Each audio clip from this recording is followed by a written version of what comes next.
Cukrfree podcast je a bude vždy zdarma a pro všechny. Pokud ale chcete mou tvorbu podpořit, můžete si udělat radost něčím z mého e-shopu cukrfreeshop.cz, kde kromě cukrfree dobrot najdete třeba i kvalitní doplňky stravy, doplňky do domácnosti a další mé oblíbené produkty.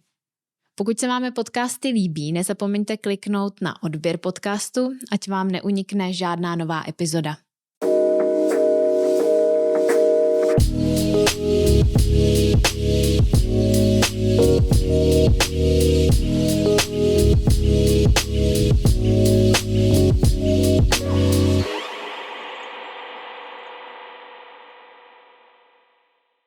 Tak here we go again. Ahoj Pavle, vítej po 2 letech ve stejných křeslech v našem podcastu nebo v mém podcastu, tentokrát bez Adama, protože jsme minule řešili, jak jsem vlastně byla jako strašně vytížená tou extrémní péčí o dítě, tak tentokrát je to na Adamovi, neměli jsme hlídání, tak hlídá Adam. Tak ještě jednou vítej. Ahoj, děkuji za pozvání. Pavle, minule po tom rozhovoru mě zastavovali lidi na ulici a říkali mi, že to bylo hustý a že si myslíš, že se s Adamem rozvedem. Jaký ty jsi z toho měl pocit? Ty jsi asi jako na tohle zvyklý v rámci těch svých párovek. No právě. Tady jako dominuje někdy myšlenka, že když lidi mají potíže nebo se jim prožene domácností nějaká Itálie, že jako to je konec. Jako já tady vidím nějaký trošku chatrnější zacházení s krizí. A ona krize jako opravdu může jako vyplodit něco hrozně moc jako hezkýho, když se to teda umí uchopit. Když se to neumí uchopit, tak se to jenom recykluje a opakuje. Takže wow, i to se může stát. Takže... Jo, pak to upravíme. Bro. No, tak prostě si myslím, že jste byli vlastně dobrý, že jste do toho veřejného prostoru šli z kůží na trh, protože ten hit známe, že jo, Instagram už je, všichni si na fotě, jak jsou nejvíc cool, udělají filtry, bezvadný, ale že by někdo nechal nahlídnout, hele, taky nám to umí nejít, hele, podívejte se na tyhle videa. Mi to přišlo, že to bylo jako odvážný, pravdivý a že lidi se v tom můžou hodně jako vidět a identifikovat, takže myslím, že to bylo i užitečné. To se mi teda přesně stalo, protože spousta žen, jako fakt enormní množství, mi potom psalo, že vlastně prožívají úplně to stejný, ale drží to přesně jako doma, vlastně tím trpí a nekomunikujou to ani s tím manželem, protože si myslí, že to je vlastně jenom jejich problém a nikdo jiný to tak nemá, protože vidí na Instagramu, jak se všichni mají skvěle a jak všichni na sobě pracujou a potom vlastně, když vidí tu krizi, tak buď čekají, že je konec, a nebo prostě vnímají, že by to tak jako být nemělo, že mi tam někdo komentoval i, že se jim ten rozhovor líbil, ale že se jim nelíbila ta špatná energie mezi mnou a Adamem. Špatná energie. To mi jedna učitelka vždycky říkala, že jakože možná není jako špatná a dobrá energie, ale vždycky se ptala, co nezvládáš. Víš, jako, jaký vlastně typ polohy té energie je pro tebe problém, nebo co ti jako v tobě vlastně jako zapíná.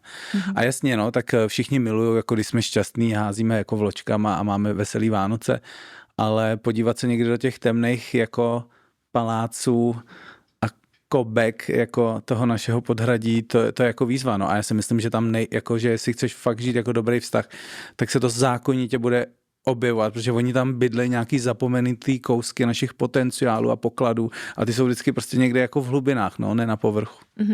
Mně teda se často stalo, když jsem buď přišla k tobě na terapii, nebo vlastně poprvé, když jsme se viděli, tak už jsem ve dveřích brečela. A ty jsme vlastně při jedné z těch našich terapií si říkal, že ti připomínám tebe, když jsi často chodil na ty terapie už s kapesníkem. To byla vlastně otázka, na kterou já jsem se tě chtěla zeptat už minule, ale zapomněla jsem. Jaká byla ta tvoje cesta tady toho uvědomění, že to není jenom o tom výkonu? Ty jsi hodně na výkon, prostě karate, že jo, sport.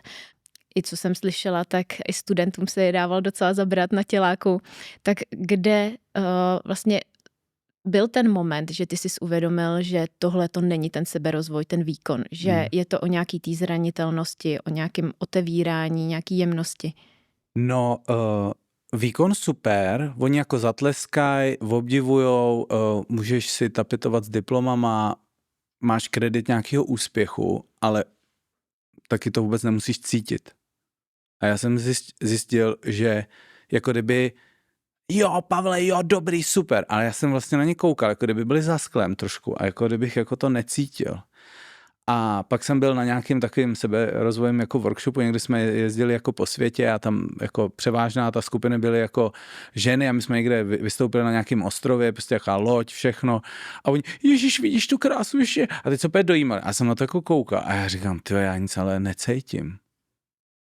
A já chápu, že mužský a ženský prožívání, že se může jako lišit, ale já jsem jako viděl, mě bylo vlastně jako líto, že jsem jako ochuzenej o něco, že oni se z něčeho radujou, co je takhle okolo nás a prožívají nějaký rozměr, který já jsem jako neměl, protože jsem to měl celý zúžený, protože jak víš, když překonáváš furt sám sebe, tak vlastně ty pocity jsou trošku jako na obtíž. Že ten trenér se ptá, tak jak se doopravdy cítíš? Jestli se dneska na to necítíš, tak to nebudem překonávat. Jo? Já jsem jako 90kovej týpek z tělocvičny, takže prostě překonávání je denní chleba a nějaký tvoje pocity. Vždycky, já bych měl, to mi řekneš po tréninku. Takže nikdo jako nestál o nějaký pocity a moje potřeby. A to jsem začal až na těch výpravách a terapiích vlastně jako objevovat, jak se cítím, on se o to někdo zajímá, on to myslí vážně, jako já mám nějaký pocity, já jich mám víc, než si myslím. A když se něco odhrne, vybrečí, tak je tam další kategorie a vrstva, kam můžu jít a já můžu daleko víc být bohatší na prožívání, než jako jenom nějaká výkonová složka. Takže v tomhle seberozvoji se dá říct, tě hnala nějaká jako touha po poznání, co může být jako dál, a nebo tě tlačilo něco jako vnějšího, protože často jako třeba u mě je to fakt už takový stav, já už v tomhle nemůžu žít, já už takhle jako dál nemůžu. Měl jsi to taky takhle, nebo čistě jenom zvědavost? Jo, není super, tak ty si vlastně na to odpověděl, že já myslím, že moje motivace byly oboje. Jakože mě tlačily vnější věci, ale jako i vnitřní, jakože to bylo takový jako kombo, jako kdybych byl fakt zvědavej, kým bych mohl být, co bych mohl cítit, jak bych si mohl poskládat život, takže jsem byl i zvědavej a nadšenej, ale zároveň jako kdyby vnitřně mě pušovaly nějaký témata a stávalo se z toho až jako nutnost, jakože jako jestli se sebou chci nějak vydržet, tak já s tímhletím knedlíkem musím nějak ven něco jako udělat. A jako sám jsem si s tím nedokázal jako poradit prostě. Mm-hmm. Já jsem na začátku říkala, že 2 roky jsme se neviděli teda v tomhle studiu, jinak se vídáme pravidelně v rámci terapii. Co se za ty 2 roky u tebe změnilo? První, co mě napadá, že rekonstruujeme, to je jako velký, to je moje jako životní premiéra a všichni kamarádi, kteří říkají, že rekonstrukce, no to uvidíš, to vždycky něco objevíš, to budeš doplácet, to si připrav jiný rozpočet, to nestihnou v termínu a já říkám, OK, tak já jsem tímhle vším vybavený, ale teď to tak trochu v nějakém ohledu ochutnávám tu polívku, takže to je takový, jako teď opravdu jako současný. Mám pocit, že si sedají moje dlouholetý práce na sobě, mi nesou nějaký ovoce v podobě, že něco vevnitř se ještě jako víc uklidňuje, ještě víc mám takovýho kompasu se sebou, takovou vnitřní navigaci. Vlastně za 2 roky, takže před 1,5 rokem jsem měl svatbu, tak to se změnilo, takže mám moji ženu, přítelkyni ženu teď, Anitu, a jsme spolu šťastní, ale taky vím něco o těchto údolích a propadech prostě a jako nepochopení, neporozumění prostě a takže tohleto taky se nám umí prohnat u nás doma. Mě by teda, když ti do toho vskakuju, mě by hrozně zajímalo tím, jak jako my k tobě chodíme na ty terapie a ty vždycky víš. Tam prostě sedím a ty vždycky víš. A já si říkám, co by jako asi dělal Pavel v téhle situaci. Tak by mě zajímalo, když vyřešíte takhle nějaký prostě střet, potřebujete na to někoho třetího, anebo jste schopný tohle vykomunikovat spolu vzhledem k tomu, že ty prostě jsi profík? To je dobrá otázka.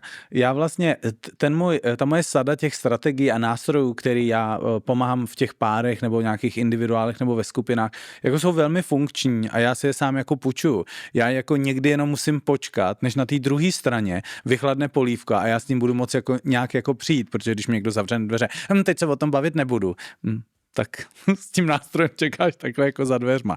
A tak vlastně, a taky jsem si dneska uvědomil, že jsem byl ráno běhat, že jedu sem a že jsem si uvědomil, že lidi, kteří na sobě vlastně individuálně nepracujou, tak v těch párech vlastně si nemůžou častokrát pomoct, taková ta first emergency jako já sám sobě, než jdu vlastně vůbec něco jako komunikovat.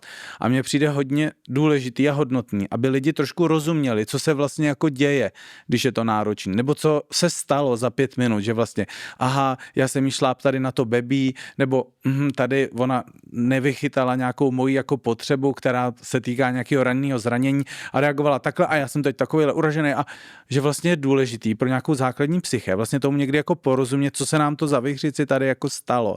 A to dává takový prvotní někdy klid, aha, tohle se stalo.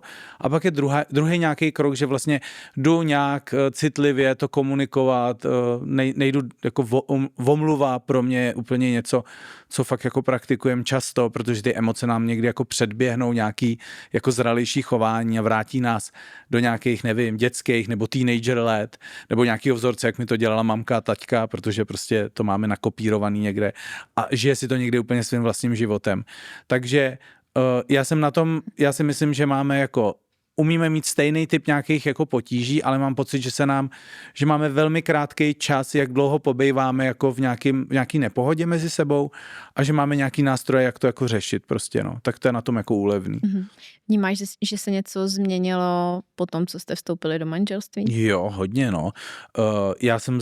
Já jsem začal cítit takový pocit, protože Anit někdy jako, když byl nějaký jako nesoulad, tak uměla jako analogie jenom, jako, že si balí kufry a jde, že to prostě nemá cenu, že uměla být taková jako sekírka v tomhle. A já jsem se tak jako uvolnil, že přece, když jsme se teď vzali, že přece mi neodejde takhle žena, že to nemůže být tak snadný, když si jako patříme, máme ten papír.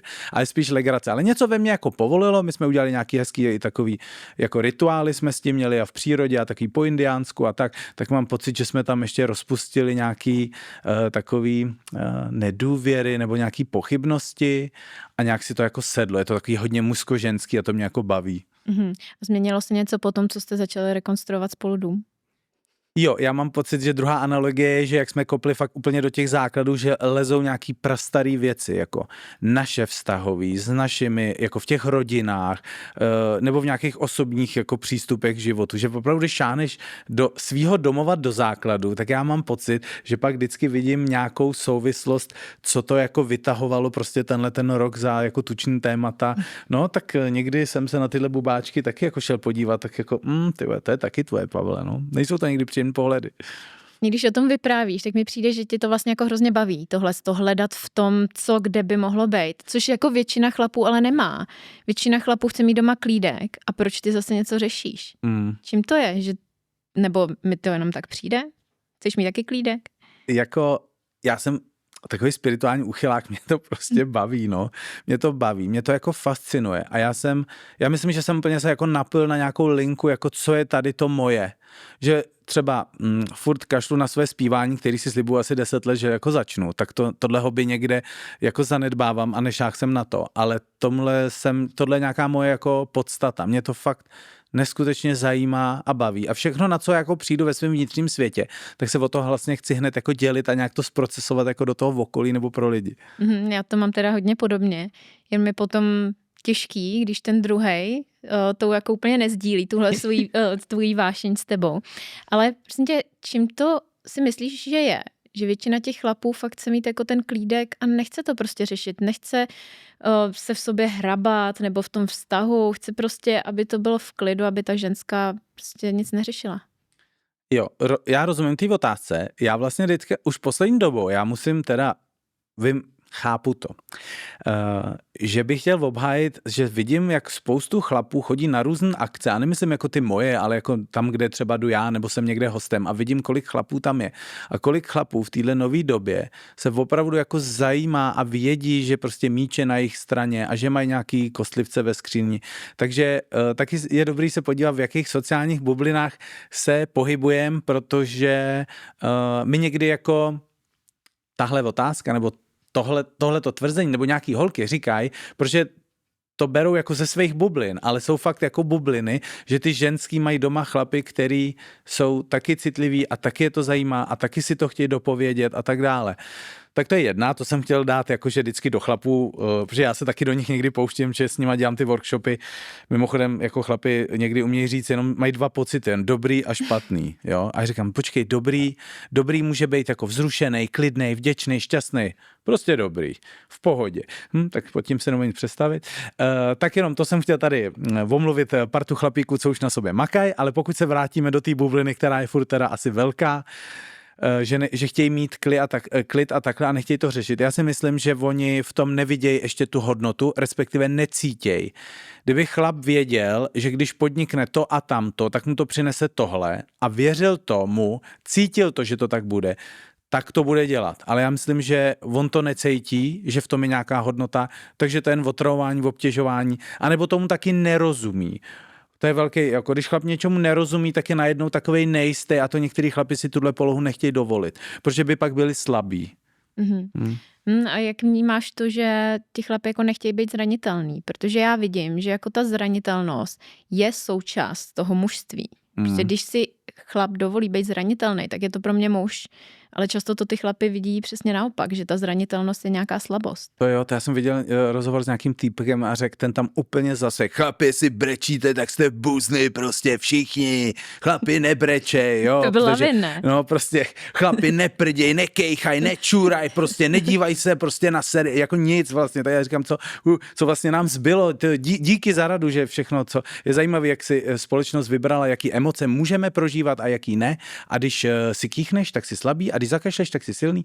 No to jsou jako velký konstrukty, které jsou zbytečné a hrozně moc jako dělají škody a zatěžujou. Já si myslím, že zranitelnost je právě o velký odvaze. O velký odvaze vlastně bejt někde jako s tím holým bříškem, sundat to brnění a vlastně bejt vydanej na pospas tomu, že nevím, co bude, nebo že někomu můžu ukázat, že tady to bolí. Samozřejmě, pokud jsem na meetingu s nějakýma žralokama, tak hned první, co neukážu, hele, tady mám slabinu a tady to bolí. Ale já myslím, že jsou prostředí, kde by ty chlapi mohli povolit a že jsou to vlastně někdy i takový jakoby důkazy lásky nebo jako, že něco ten muž přinese na oltář té blízkosti, řekne takhle, já ti moc věřím, že ti ukazuju tohle místo, který je pro mě fakt těžký ukazovat. A že důležitý je, kdo je na té druhé straně, tak samozřejmě si tam v minulosti měl partnerku, která mu to schodila a říká, ty jsi slaboch, tak chápu, že tyhle ty chlapy, a oni častokrát tyhle ty chlapy, ale někteří mají ten typ partnere, který neocení, že jožiš, tak on Karel brečí, no tak to jsem si vzala chudáka. Ale ono je brečet, ono je taky možná brečet a fňukat a furt si stěžovat na něco. A já mám pocit, že je potřeba nějaká taková seberozvojová jakoby gramotnost, aby jsme se trošku uměli vyznat, kdy je to zdraví a kdy tam jako přesluhuje něco, co by tam už nemuselo být. A napadá tě, jak třeba tohle mohlo vzniknout u těch malých kluků, samozřejmě tohle jsou jako furt malí kluci v dospělém těle, protože já mám syna a samozřejmě nechci, aby z něj byl přesně takovýhle muž, se kterým prostě žena nemůže řešit svoje emoce a svěřovat se mu a on zase otevřít svoji zranitelnost. Tak se ho samozřejmě k tomu snažím vést. Máš ty na to nějaký jakoby tipy?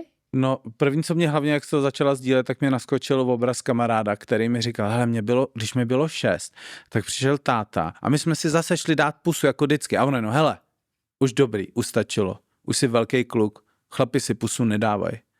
A on říkal, že hrozně zmrznul, pak plakal a že vlastně, a od té doby se něco jako úplně cítil, že něco křuplo v něm. A on se jako, nějaká citlivost se jako stáhla a on začal být jako jiný, hej, čau, tohle a takhle.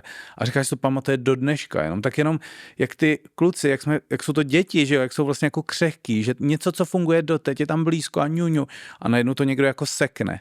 A nebo když to dítě nebo ten kluk zažije, že vlastně někde ukazovat nějakou emoci nebo nějakou obnaženost je vlastně jako riskantní, nebezpečný, nebo se pak dostane za to za uši, nebo je nějaký jako popotahovaný, je vyčítáno. Tak jenom, aby jsme viděli, že vlastně je to vlastně hrozně jednoduchý to napáchat, že vlastně stačí okamžik, že to nemusí být nějaká sada výchovných prostředků, která se dělá 10 let. A ty se ptáš na to, jako jak s tímhle zacházet? No, já si myslím, že je důležitý, aby se mamka a taťka jako sjednocovali v tom, a aby vlastně to dítě mělo nějaký jako příklad od obou, že ukazovat svoji zranitelnost, svoje nevím, svoje citlivé místo jako OK, To znamená, že je důležité, aby byli trošku ve shodě. Ne, že vlastně táta, tohle to nikdy a máma, tohle musíš vždycky. Tak to dítě má v tom trošku jako hokej. A je zajímavý, jak dětská psychika reaguje na to, když táta to má úplně jinak než jako máma. Co se asi jako v něm může dít za zmatenost. Když jsme teda u těch mužů, dostaneme se pak i k ženám, tak jak ty v rámci těch svých terapií vnímáš jako skutečně zralého muže? Protože pořád v naší společnosti panuje to, že chlap, muž je prostě jaký ten dominantní alfa samec, silnej, ale samozřejmě já to vidím trošku jinak. Tak jak to máš ty? Co je podle tebe, jako kdo je podle tebe opravdu jako zralý muž a jak toho i dosáhnout? Já si myslím, že zralý muž už v tom slovu zralý je, že tu nějakou dobu asi jako je. Já jsem neviděl zralýho muže ve 20, protože myslím, že to ani nepatří tý jako biologii nebo to, ale viděl jsem kluky, který ve 20 mají velký potenciál, velkou citlivost, mají dobře nasměrované jako svoje srdce a jdou za ním a jsou na té cestě, že jednou dozrajou. Takže mám pocit, že to je taky záležitost věku a nějakých zkušeností, který mají dobře zintegrovaný, dobře nahlídlý a mám pocit, že to je o tom, že ten chlap jako už tak trošku něco zažil, že si je někde trošku jistý sebou, že nepotřebuje furt razítka chodit v tom vnějším světě a něco dokazovat a čekat s hladovou miskou, je to dobře, je to. To znamená, že je nějaký jistý, nějak zdravě. Myslím si, že tam patří ta citlivost, že může komunikovat, že přesně já jsem vám říkal, prosím vás zatopte, ale hned jsem dostal, od Tomáše, že jo, to je nějaký bebínek, ten Pavel mu potřebuje mít zatopeno. No tak jako jestli tady budu natáčet 2 hodiny, tak nechci být v zimě. To znamená, že je taky svobodný v tom, že si může říkat a projevovat, jako co cítí, co chce. Tam jsou asi nějaký extrémy, kde to třeba může jako vynechat. A je takzvaná svoboda, klid, odvaha. Mám pocit, že pro mě to tak nějaký aspekt objevování nějakého dobrodružství, že to není jenom jako bačkurka, která točí nějaký stereotyp furt dokola. To znamená, že má nějakou pestrou výbavu a že kdybych to měl přirovnat jako k nějakému jako bojovníkovi jednoduše, tak je to ten, který umí jako dobře útočit, dobře se bránit, umí se prát na zemi, ale i ve stoje, je takový jakoby všestranný. Jako. Já jsem slyšel jednou takový výraz jako fach idiot, že to je vlastně fach idiocie, že to je někdo, kde je super specialista jako v jedné věci, ale nic ostatnímu nejde a nedokáže. Takže on umí fantasticky vyřezávat, ale už ti doma nevymění žárovku, nedojede pro dítě do školky, nic ho neumí. Tak já věřím, že ta mužská kvalita té zralosti je taky v nějaký takový dobrý všestrannosti prostě. Ty duševní, ale i nějaký jako, že je v nějaký rovnováze. Ty často mluvíš o přechodových rituálech. Co byl ten tvůj přechodový rituál, kdy jsi se stal mužem? Já mám pocit, že já o nich mluvím právě proto, že mě v určitý moment té mý vývojové cesty jako chyběl nějaký takový jako jasný řez a mám pocit, že jsem to celou tu dobu třeba od 30 do 40 na různých jako místech, aktivitách ten obraz si teprve jako skládal. To znamená, já vlastně sám mám absenci, že v těch, tak oni je dělají třeba už ve 14, v 15, tak to jako to jako vůbec.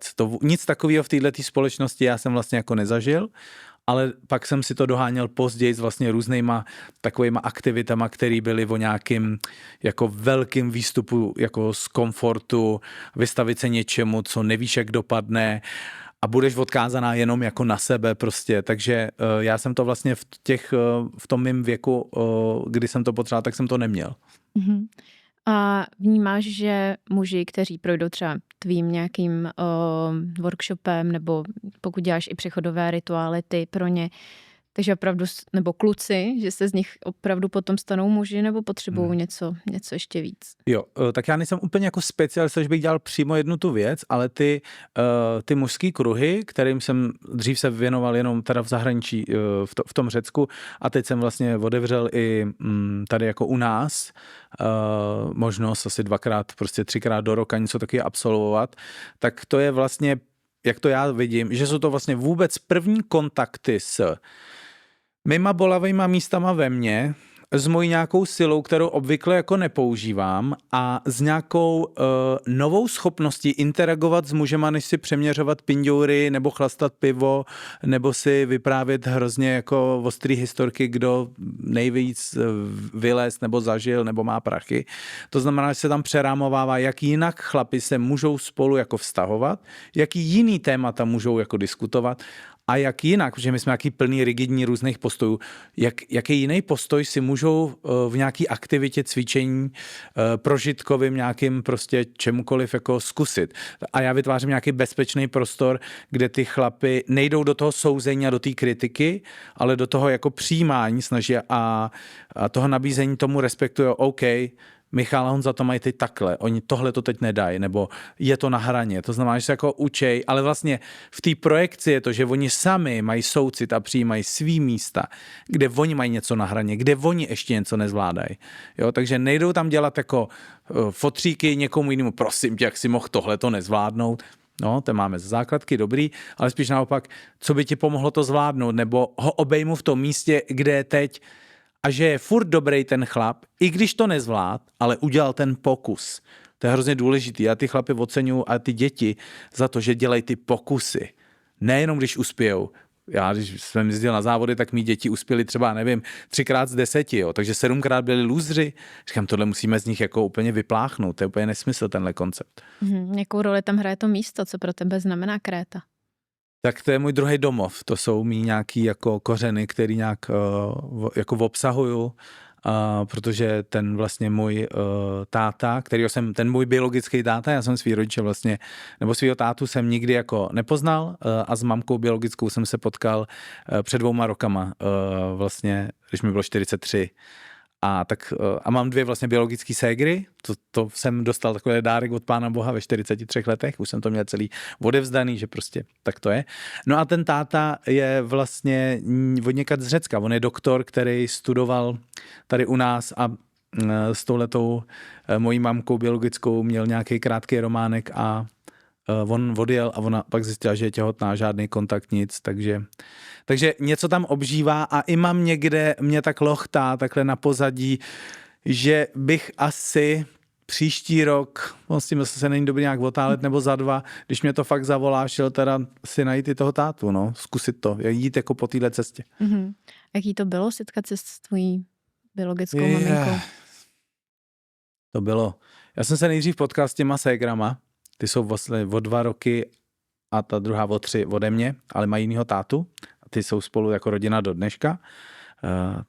A tak si pamatuju, no koupil jsem 3 kytky, ta jedna má optiku, dělá v optice v Rakovníku, tak jsem prostě tam koupil 3 kytky, jel jsem a bylo tak ve zpomaleném filmu, no jsem otevřel takhle tu prázdnou, ten obchod, tam byla ta jedna ségra, druhá a takhle jsem vlastně jako viděl poprvé jako ženu, co mi dala jako život, no tak já jsem začal hned brečet, ona taky, tak jsme se objímali, plakali a já jsem se poprvé mohl jako dotknout někoho, co je tak samozřejmě pro každýho, kdo má svoji mamku, jsem se jako mohl dotknout někoho, kdo mi dal život, no, tak jsem jí pak takhle dal ruku na břichu a říkal jsem, tyjo, tohle byl můj domeček, tady jsem bydlel, tak jsme hodně jako plakali, no. Přišlo ti, že to byl takovej jakoby kus skládačky, kterou si potřeboval v životě?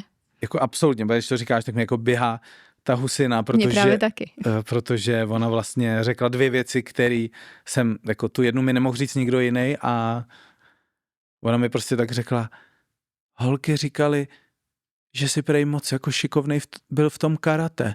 Tak to jsem začal plakat úplně znovu, to se mě úplně lítaly, krokodýlí slzy, protože takhle mě to nikdo nikdy neocenil. A pak, když jsme seděli a ty emoce trošku, aby jsme mohli mluvit, takhle jsme těch mnoho slz vyplakali, tak vlastně mě chytla tak za ruku, nebo jsme se jako drželi. A ona říká něco, co vlastně nemohl nikdy nikdo říct, jo. A ona říká, ty jsi stejně hezký jako tvůj táta. No, takže já jsem byl úplně rozbitý. Takže já jsem takovou spotřebu kapesníku jsem dlouho neměl jako tam, no. Takže to bylo jako velký pro mě. A teď se máme právě vidět se ségrama o víkendu, tak se těším. Moc děkuji za sdílení. Jo? Já to takhle, jak to vnímáš s tím Řeckem, tak já to přesně takhle cítím. Nemusí to být vlastně žádný konkrétní místo. Poprvé jsem to měla v Austrálii, ale je to pro mě, teď to mám třeba na Lanzarote, ale je to pro mě prostě místo, kde je obrovský nebe, kde je obrovský oceán a já se tam cítím svobodně. A není to asi něco z tohohle života. Myslím si, že pokud existují nějaký minulý životy, tak je to tak silný, že fakt cítím, jak kdybych to někdy prožila, přesně jak mě to táhne domů, prostě táhne mě to zpátky. A právě když ty mluvíš o té Krétě, tak mi to hodně připomíná to, co já cítím právě tady na těch místech a taky bych tam ráda trávila víc času. Jo, rozumím. Když se vrátíme zpátky ještě k těm tvým terapiím. Já vždycky, když jsem u tebe na terapii, já jsem za svůj život absolvovala x terapií. Už jenom proto, že jsem od 14 let měla poruchu příjmu potravy, takže jsem byla prostě na psychiatrii, chodila jsem k různým psychologům, psychiatrům, terapeutům. Stálo to často za prd. Ale co se mi hrozně líbí u tebe, je to, že ty to nemáš jenom naučený, ale ty máš opravdu jako dar vidět v těch lidech a v těch párech pod ty vrstvy a vědět přesně, co oni jako v tu chvíli potřebujou. Což se mi stalo u tebe už několikrát, protože i teď, když jsme přišli k tobě na terapii, tak jsme vlastně jako měli oba témata, které jsme chtěli řešit, ale vlastně jsme ani vůbec se k ním nedostali, protože ty si jako přesně věděl, co v tu chvíli my potřebujeme. A strašně se mi to líbilo. Vždycky potom s kamarádkám říkám, jak to zase jako Pavel trefil. Kdy ty si zjistil, že máš takovýhle dar, protože to není něco, co se můžeš naučit. Vnímal jsi to jako třeba už, když jsi byl teenager, nebo přišla nějaká chvíle, kdy jsi uvědomil, tady je něco jako víc? Já myslím, že to, proč se skultovala tahle schopnost, vlastně není vůbec jako příjemná věc a je to vlastně jako moje dětství, protože ty mý úžasný a nebiologický rodiče, který si mě vlastně vzali od 6 týdnů, tak jsem viděl jako spoustu jako hádek a způsobů, kde nevycházeli. A já jsem furt hledal, já jsem úplně se koukal na toho tátu nebo mámu, jako úplně jsem se jako detektiv jako momentů, co můžu říct, jak to udělat, abych je tady abych je rozesmál, abych je nějak propojil, aby se teď nehádali, aby táta teď neřekl tu větu, která tu mámu jako nešto. Takže já mám pocit, že v tomhletom výcviku terapeutickým, koučovacím jsem prostě jako o dětství. Jenom jsem potom jako viděl, jak se mi potom po letech tohleto od někud, jako kdybych to měl hotový, jako velký cit pro to, jak se někdo cítí, protože já jsem byl, což vlastně není někde jako zdravý, ale já jsem byl emočně hodně nastěhovaný u té mámy a u toho táty, takže o mě moc nešlo a hlavně ani, aby oni byli v pohodě. Protože já jsem si za to kupoval, že když oni jsou v pohodě, tak já pak budu v pohodě. Takže jsem byl furt nastěhovaný, jak oni, řeč těla, tohle, jak se dívá, jak to asi myslel. Takže já jsem furt tohleto vlastně nevědomky trénoval a mám pocit, že část toho byla nějaká příprava na nějaký budoucí poslání. Jo, to je jako moc díky za to, že to říkáš, protože já jsem si teď přišla, když viděla jako našeho syna v 45 letech tady sedět přede mnou, protože on jako dělá přesně tohle, že on se dokáže z místnosti vedle prostě na mě nacítit. A i když neřeknu ani slovo, tak on cítí, že jsem napjatá, že jsem ve stresu, jsou mu skoro 4 roky a chodí za mnou a ptá se mě, maminko, jsi ráda? A teď jako já cítím, že nejsem, samozřejmě mu nechci lhát, ale cítím, že opravdu to, jak já se cítím, tak on je na mě napojený.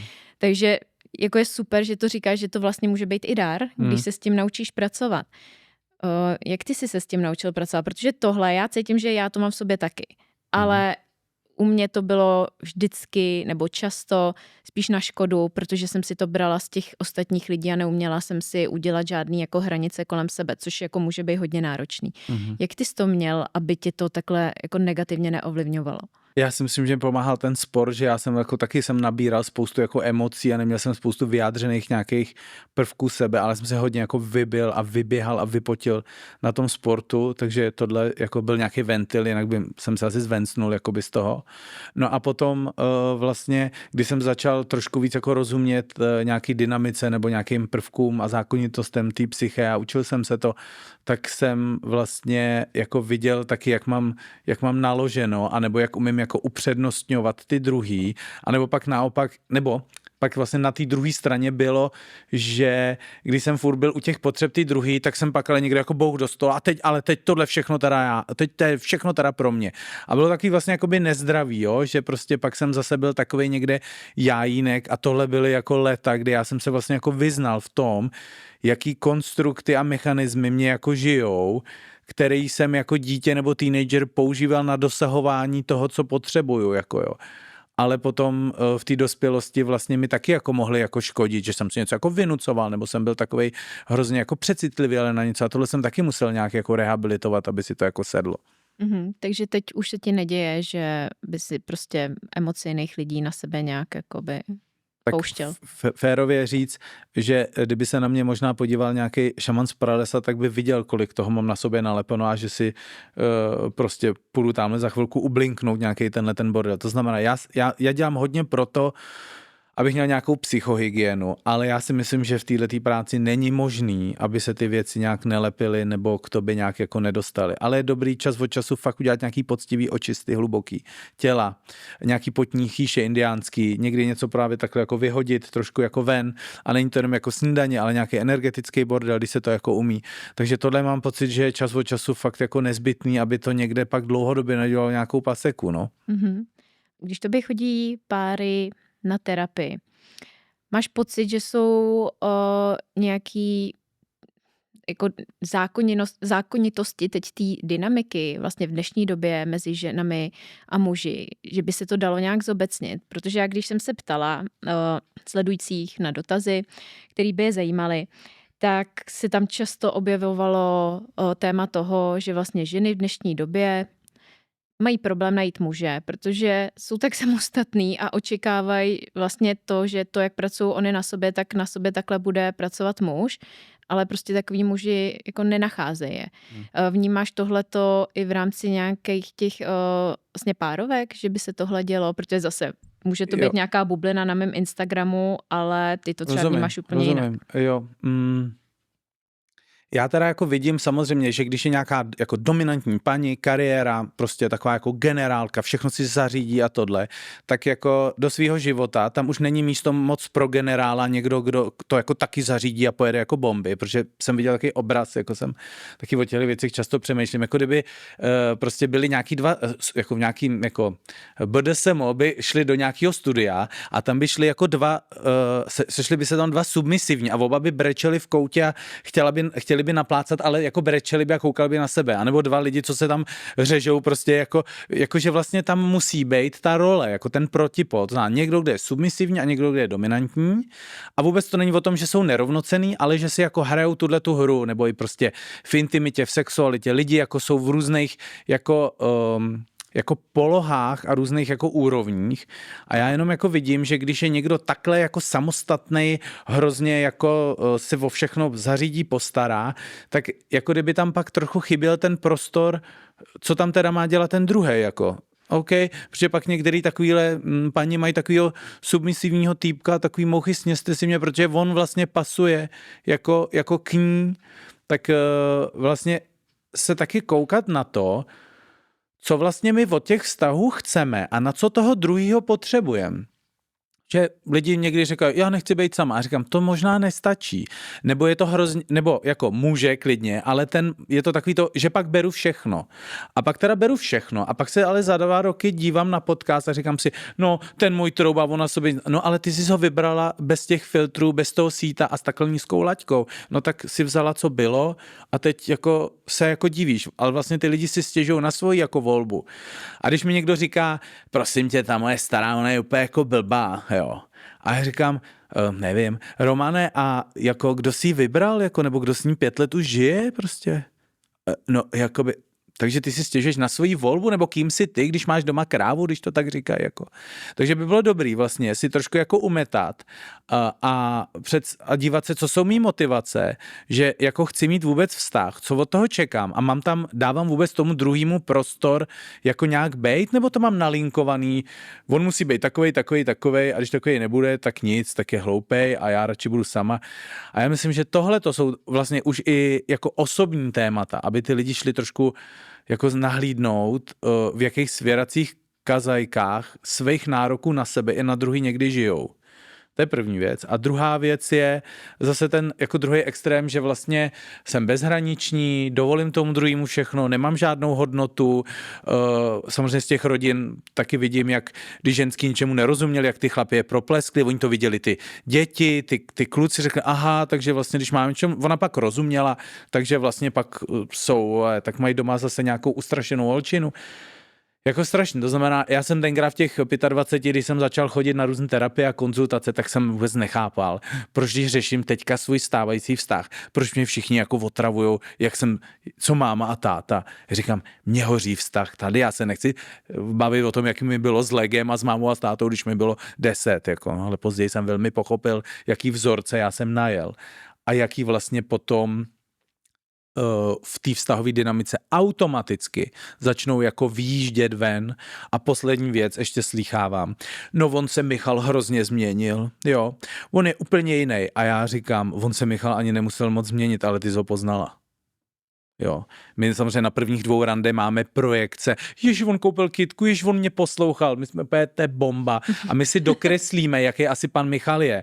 Ale za 2 roky bydlení doma my zjistíme, jako kdo tam s náma žije a kdo ne. Prostě. Takže možná jenom to jsou ty růžovky. Aha, Michal, Marie, ahoj. Jsou úplně jiní lidi. A za 10 let podnikání a 3 roky s dítětem, tak to teprve. Perfektní. Tak samozřejmě jsme se taky bavili, že za 20 let máš doma úplně někoho jinýho. Jste se potkali jako děti a pak máš doma a koukáš se a vlastně chodíš úplně s někým jako jiným. Takže je vlastně zajímavý, jaký aktualizace po té cestě musí proběhnout, aby to pak fungovalo. A hlavně jako na obou stranách. No jasně. A hlavně, když ten jeden má problém, vždycky to přinese do toho vztahu a mají problémy v oba, jo. Takže ty chlapi říkají, to si někde vyřeš na terapce. No kámo, jako, ale ty si to řeš taky, protože prostě to je vaše společné hnízdo. Mně se právě hrozně líbilo a vlastně s tím přišel, nebo takhle. Tu téma si nadhodil ty, ale přišel s tím Adam, že vlastně náš vztah v těch 17 začal jako tak jako nerovně v uvozovkách, protože on mě doučoval fyziku a já jsem byla ta, co to neumí, že jo. Ale na základě tady toho, jak my jsme se seznámili, tak se potom prostě v tom vztahu ta dynamika nějak odvíjela. A samozřejmě my za těch 20 let jsme úplně jiný lidi, ale tohle to tam tak nějak jakoby trošku zůstalo, ale za těch 20 let to ten člověk samozřejmě jako nevidí, protože mu to přijde úplně normální. No, mně to přišlo jako, že to byl super point, vlastně vůbec, já se často párů ptám, jak začínali, co tam bylo, jako, v jakých byly rolích, pozicích, přesně, že to jsou různě jako šéf, sekretářka, jo, jak to řeknu, prostě přesně doučování, takže jsi mohla k němu vzlížet. On taky kluci někdy v tomhle věku taky chtějí dělat někdy chytrý, no to vykrátíš na druhou, no takhle. To mě jaký přišlo vtipný, když jako jeho spolužečka jsem říká, Adam mě doučoval fyziku, nebo Adam byl u mě na doučování fyziky a ona, a kdo koho doučoval? to je samozřejmě tenkrát, co děláš, tak je jasný, že já. No, takže a tohle my si opravdu ty úvodní věci, ty komponenty umíme tam takhle vzít a oni to můžou být normálně základový kameny, některý toho, na čem my to jako stavíme, jo. A já jako vidím, jak lidi by měli, nebo jako v těch párech, opravdu začít rozpoznávat, že se fakt jako umějí jako zraňovat, plivou po sobě různě v té komunikaci, trucujou, dělají si na schvály, vědomě, nevědomě. A tohleto by bylo dobrý, to vlastně začít jako vůbec v první linii si to přiznávat a začít to teda jako vidět, co všechno my děláme tomu druhému a některé věci mu ani nepatří, jakoby, že je to něco, co si taháme od někud, anebo v nás jako zapíná a my už se jenom bráníme, tak ho taky seknem prostě, jo. A pak ty vztahy vlastně jsou neplný vztahu a blízkosti, ale vlastně jenom operativa a pak tyhle ty vlastně chatrný koncepty, kde jsou nějaký výměny a argumentace a najednou pak si říkáme, o čem ty vztahy teda vlastně jsou, jako proč se máme, jako a jsou to jenom takový spolubydlící s občasným sexem, který prostě spolu jsou dobře sehraný v nějakých místech, znají se a takhle jsou zvyklí spolu bejt. A tohle, když některý ty páry objeví a kouknou se na sebe a řeknou, to jsme my. A říkám, klid, takových nás je tady ale mraky, úplně dobrý. Ale super je, že když takovej pár přijde, tohle si všimne, tak tam začíná ta práce a tím se odlišují od těch ostatních, který neudělají ten krok do toho uvědomění, že tohle si třeba děláme taky. Mm-hmm.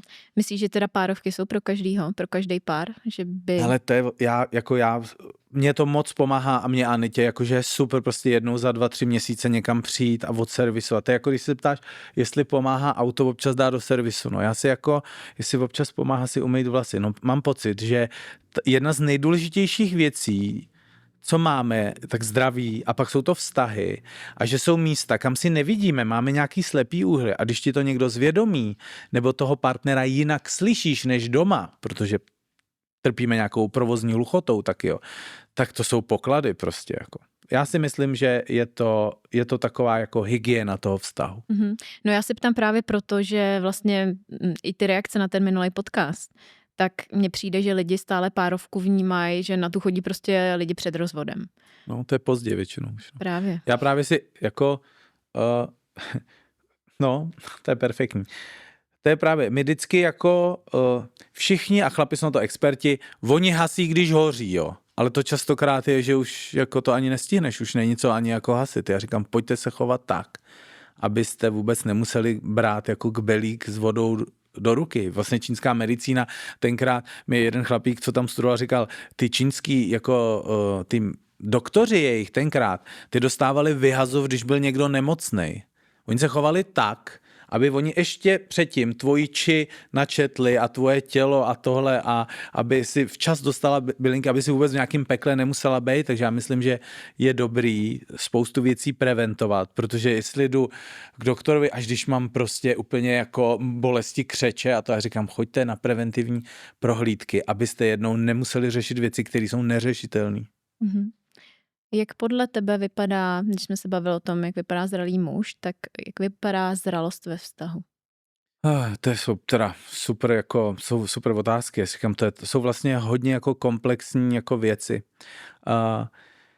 Mně to třeba připadá úplně v takovém jako bazálu, že lidi se třeba dohodnou, že teda mají fakt čas, že si teda půjdou sednout a udělají si takovou schůzku vztahovou, takovou zpověď třeba.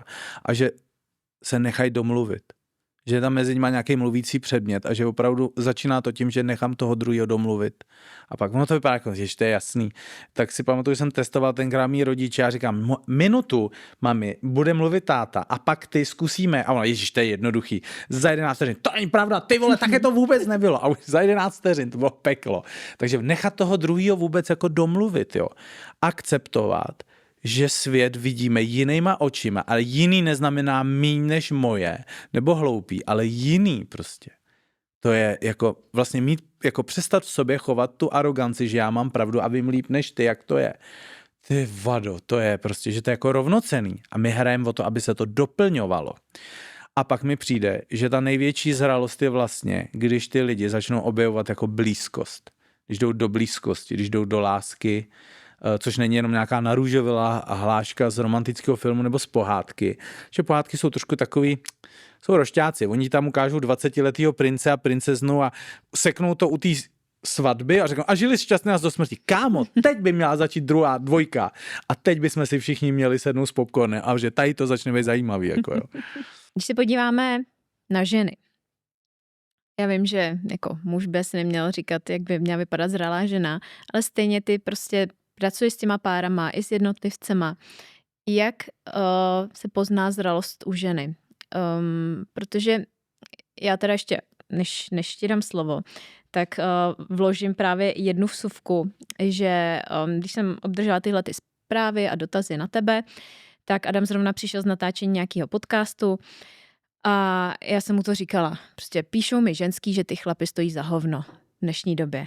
A Adam říká, no ale já jsem teď natáčel tady s Jonášem a ten prostě mi říkal, že potkal ženskou a teď začal prostě měnit a že to je jako super, ale že jako to je i na té straně těch ženských.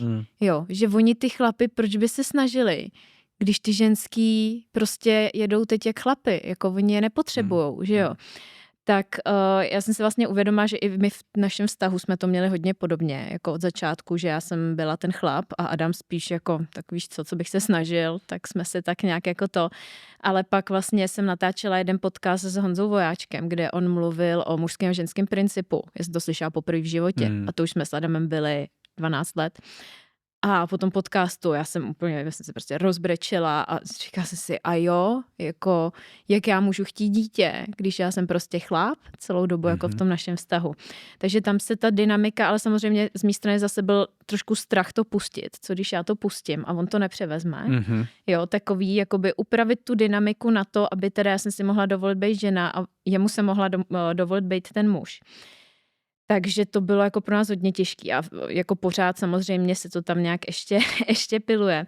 Ale právě proto se ptám, jak by měla vypadat vlastně zralá žena, protože to, co mě jako od malička učili o tom, jak má vypadat zralá žena, je jako jiný, než co si myslím teď. Prostě zralá žena byla ta, co má prostě kariéru, ta, co se o sebe postará, jo, a ta, co je prostě se vyrovná chlapu. Tak jak to je? První úplně na začátku, jak jsi to řekla, co mě napadlo v tom kontextu těch párů je, že kdyby se měl začít takovým tím úplně basic, že vlastně už jako neponižuje muže.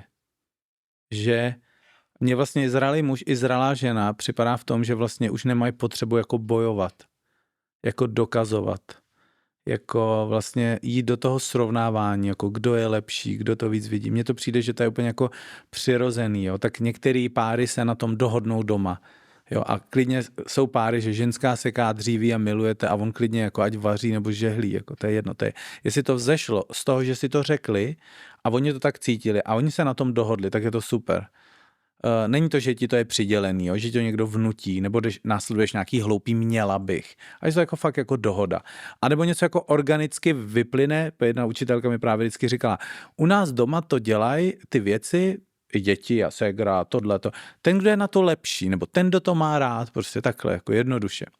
To znamená, ta zralost je o tom, že už tam neprobíhá ten boj, ale přesouváme se do vyšší ligy a to je spolupráce. My se chceme dohodnout, my chceme spolu mluvit, my víme, že čím lidi jdou na blízko a jsou třeba spolu díl, tak vlastně ten tanec je takovej tělo na tělo a při tom tanci někdy si šlápneme na nohu, je dobrý to vidět, můžeme se omluvit. Já to teď jako zjednodušu, protože tato doba je hrozně jako motivovaná nějakou instantní polívkou, jako dostat instantní ten. A říkám, to nejde, protože ten pár každej má tak specifický příběh, jak jsou specifický ty účastníci toho zájezdu oba. Mají specifický rodovou linii dozadu a oni se potkají a začnou míchat koktejl. Tohleto mojito je úplně unikátní, který žádný na planetě není. A oni tyhle ty všichni holky kluci řeknou, co mám dělat, když mám problémy. Říkám, ty vado, vyřeš je. Víš, jako to jsou, jako když přijdeš k doktoru a řekneš, že mi blbě, ale fakt hrozně. A on, nějak konkrétně, Pavle, je mi blbě, vole, co ti mám opakovat, jako prostě. No tak někdy i ta zralost vlastně se dá nahlížet jako z různých úrovních. Jsem třeba viděl kurz komunikace, kde takový nenásilný komunikace, kde vlastně ta lektorka vůbec za celou tu dobu nezvýšila hlas. Ona mluvila furt v klidu. Bylo vidět, jako, co si říkám, to je dobrý. A zároveň já mám pocit, že je někdy dobrý dát dynamiku do nějakých slov a do nějakého projevu, aby jsme to jako akcentovali. A to znamená, že zralost je taky pro mě, když ty lidi trošku jako vědí, co chtějí, když jsou v kontaktu dobře se sebou a že to můžu jako komunikovat. Tohle by se mi líbilo, o tohle stojím, tohle. A není v tom zase to jako to násilí nebo nějaká jako urputnost. Zralost je to, kdy už nejsme v těch dětských konceptech a jsme normálně jako dospělí. Jo? Že ti někdo řekne, no tak jestli jdeš s touhletou naprosto jako tak jako mě nemáš rád. Jako všechny to jsou jako dětský manipulace, vydíračky prostě, jo. A my to vlastně od těch, jak nám to dělali ty dospělí nám dětem, my jsme to pak dělali mezi dětma, my si to bereme pak do těch vztahů. Říkám, co to je jako za jednání prostě vůbec, jak se sebou zacházíme. A hlavně říkám lidem, my si vůbec nepatříme v tom vztahu. Ty jsi furt svobodná bytost a ten taky, já jsem svobodná, Anita je svobodná, my jsme všichni svobodní bytosti, který se rozhodli, že půjdou po cestě partnerství spolu do té doby, dokud to tady a tady bude dávat smysl. Jsme furt svobodní. I když jsem ženatý, tak jsem furt svobodný. Mně se teda hrozně líbilo, jak jsi řekl, to, že mezi sebou nesoupeří a nebojujou ženy a muži, protože já sleduju různě jako profily na Instagramu a jsou tam ženy, které vlastně mají strašně dobrý pointy, dobrý myšlenky, co se týče nějakých práv žen a tak dál. ale strašně jako útočí na ty muže. Jo, a vyloženě tam napíše, mám vztek na muže.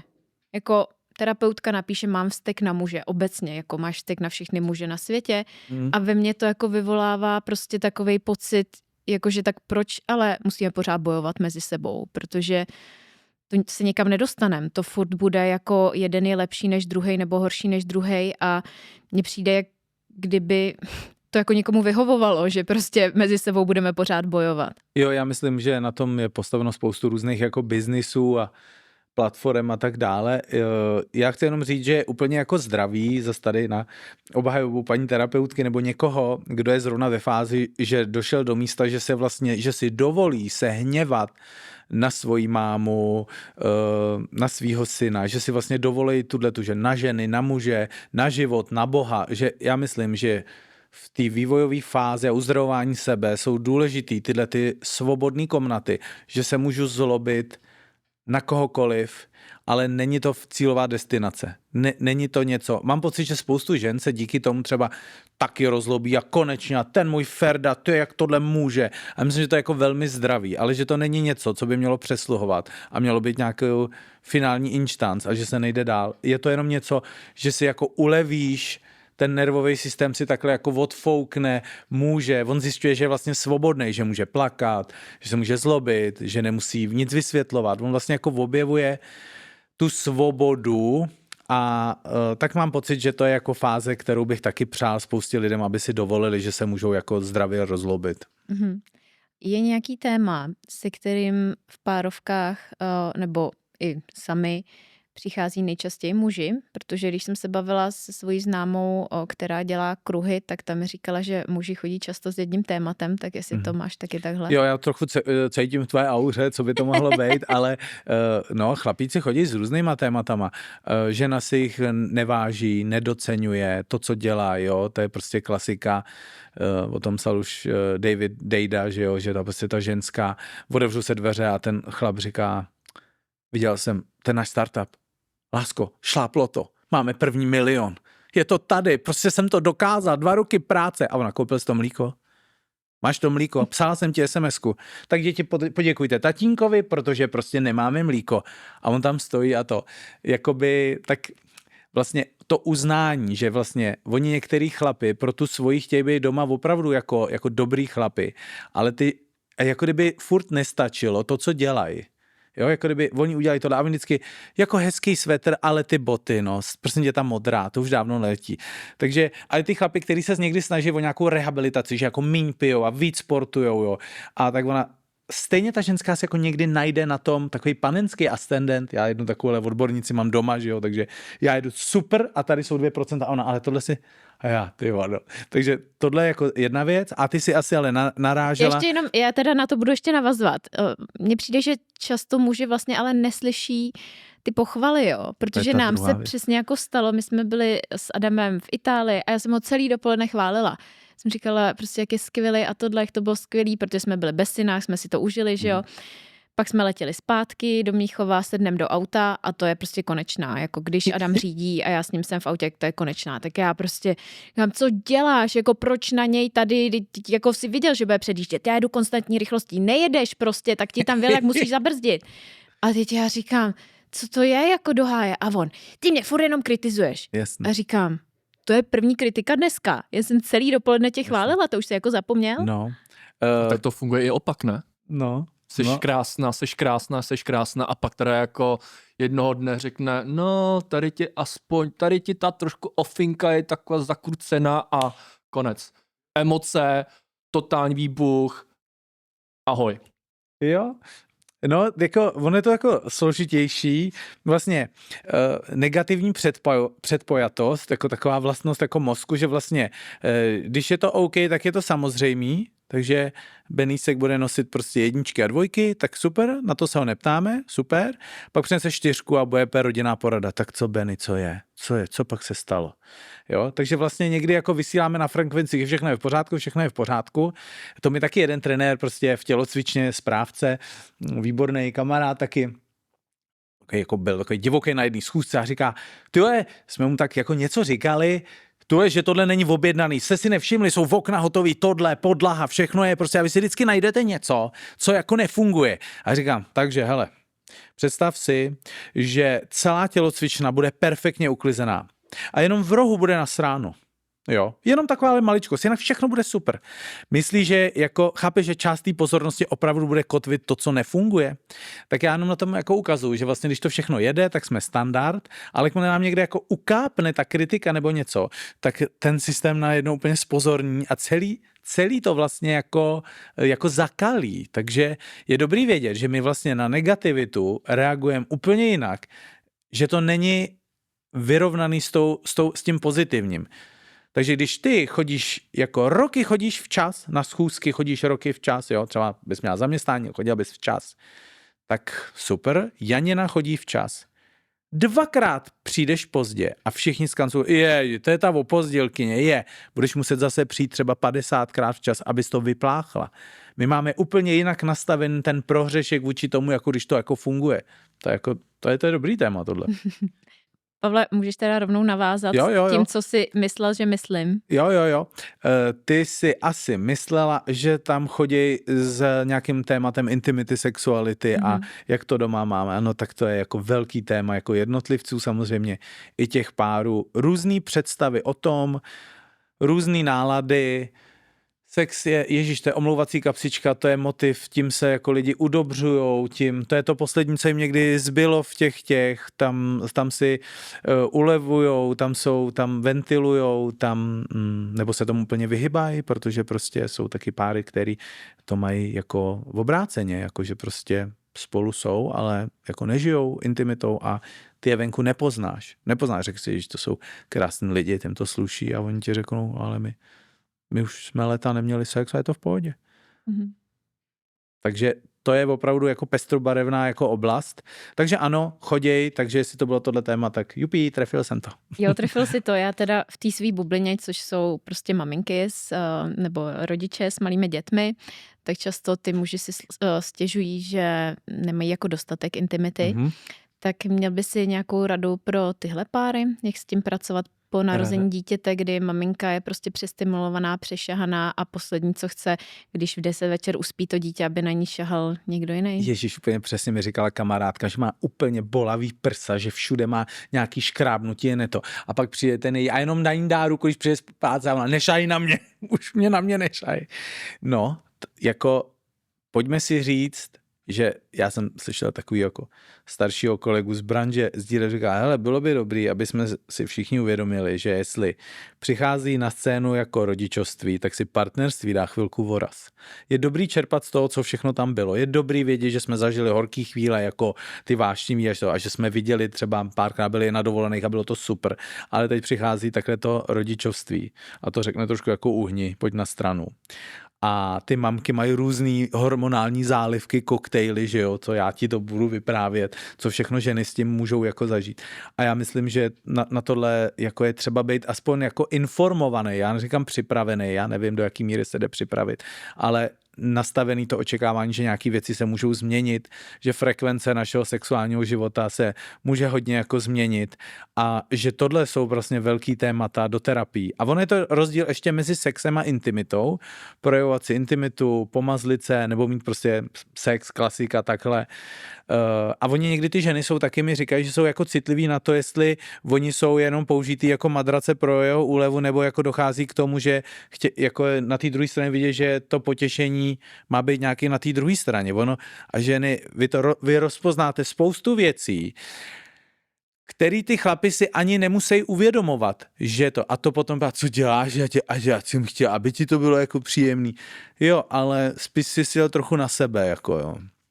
Samozřejmě je to různé kombinace, možnosti a varianty k dispozici, ale tohle je fér a já myslím, že jsou to někdy nepohodlný témata, protože jsme se u toho taky obnažený, že najednou zjišťujeme, že jsme v tom sexu sobci, že nám o to druhý úplně nejde, že nám jde o to vlastně se jako udělat a nazdár, jo, čau.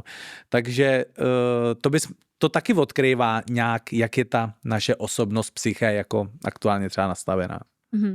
A co jsi třeba poradil mužům, kteří se prostě po narození dítěte cítí takhle jako odstrčený, tak aby ten vztah nějak přežil, tak jak s tím pracovat? Hele, já mám pocit, že to je, fakt jsou to zkoušky takových těch rytířských hodnot, trpělivosti a tak dále, no, jako já jako nějakým přízemním okem jako chápu, že tohle jsou, nebo já to vnímám z té své praxe, že vlastně to jsou místa, kde ty chlapy opouští ty ženský, že vlastně první 2 roky toho dítěte, teď byly nějaký statistiky, jsem to koukal, říkal, ty vado, kolik jako páru nedá první 2 roky, když se stanou těma rodičema, co to, nebo že on si najde nějakou jako milenku, protože doma nemá to, co to, najednou prostě tam je na druhý kolej a někde nějaká mu dává 100% pozornost a je samozřejmě k dispozici i ten sex a tak dále, ale tohle mám pocit, že jsou takový jako testy, hluboký testy těch vztahů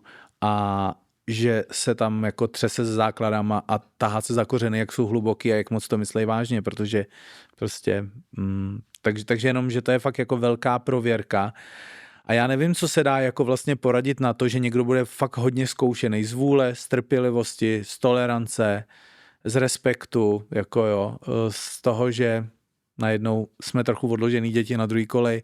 To je jako taková velká čtvrtletka od Pána Boha jako pro náš jako vztahový život, no. Mhm. A máš nějaký tipy třeba pro páry, nejenom ty, který mají děti, ale třeba i po dlouhodobém vztahu, jak na té intimitě pracovat, aby to nebylo prostě, Jo. aby to nestagnovalo?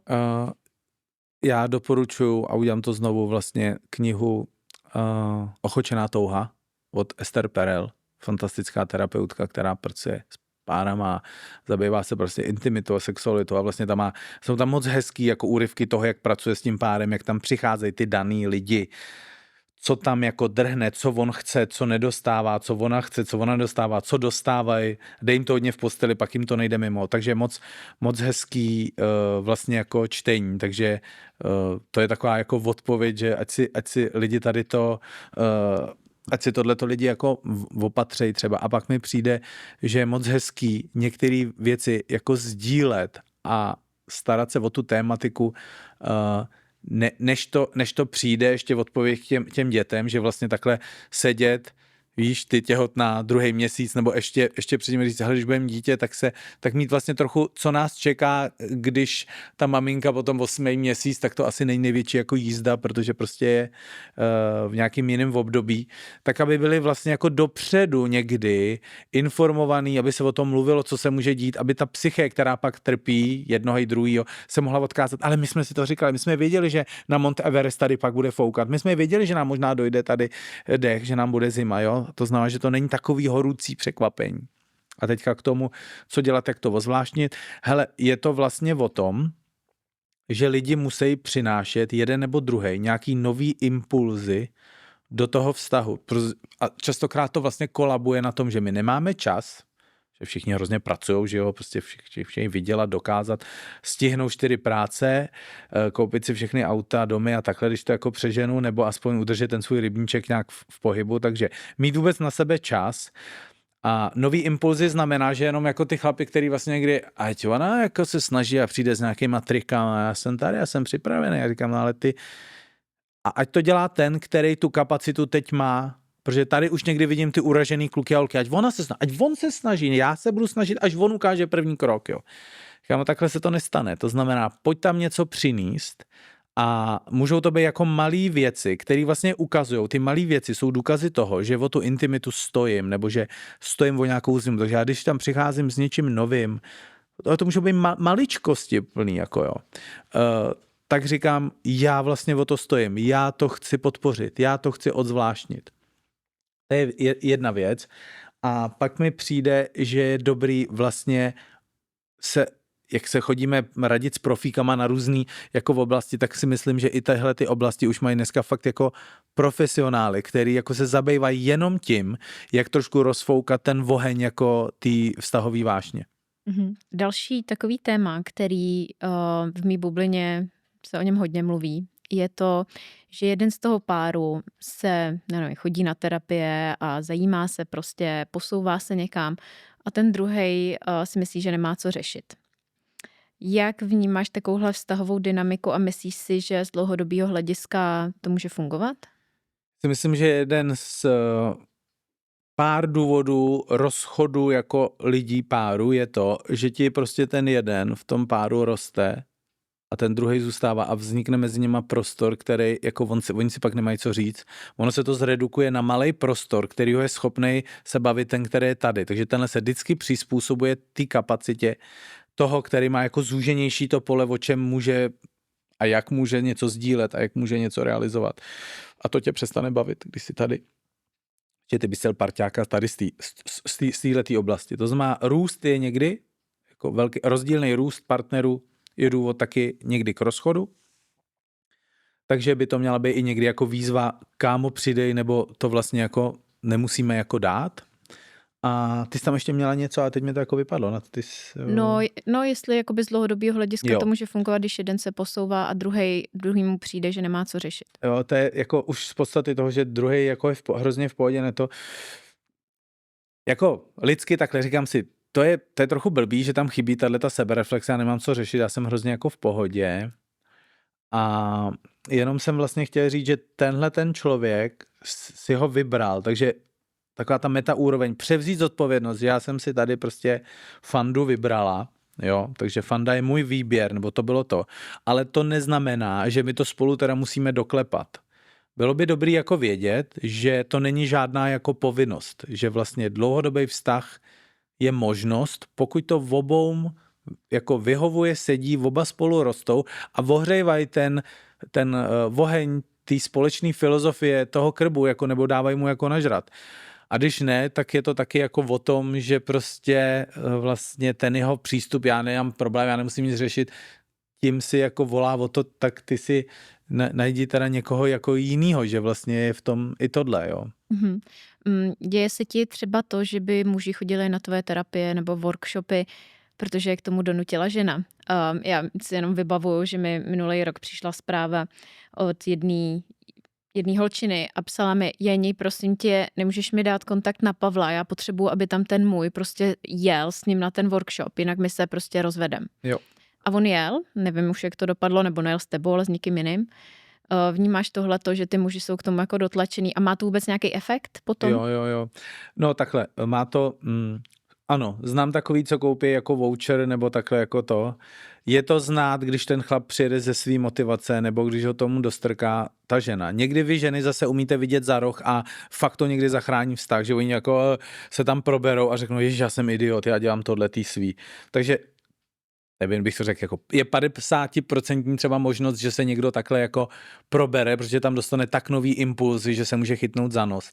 A tohle chytnutí za nos a nějakou osvětu může přivést vlastně domů, jako té ženě. A žena je super. A já chápu, že zoufalost některých žen a bezmocnost, co zažívají s tím svým, je, že pak už udělají cokoliv, aby jako to zachránili. Ale oni jsou pak vlastně někde jako čistí, říkají, hele, já jsem už udělal všechno a takže když tohle nezabralo, tak nic, promiň, bolí mě to, ale takhle to dál jako nejde prostě.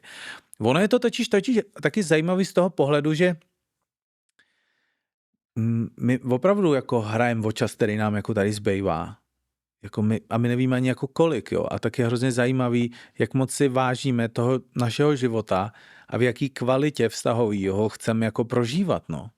Jasně, ale pak na druhou stranu, prostě já když třeba vidím za těch 20 let, tak chvíli se někam posouval Adam, chvíli jsem se posouvala já a nebylo to zrovna vždycky ve stejnou chvíli. A kdyby jsme to ukončili pokaždý, kdy jsme měli pocit, že ten druhej se nesnaží dost, tak vlastně už bychom spolu nebyli. Jo. Což samozřejmě, jako nevím, jestli je to cíl života, mít prostě 50letý vztah. Nicméně jsme spolu 20 let, vybudovali jsme spolu toho spoustu.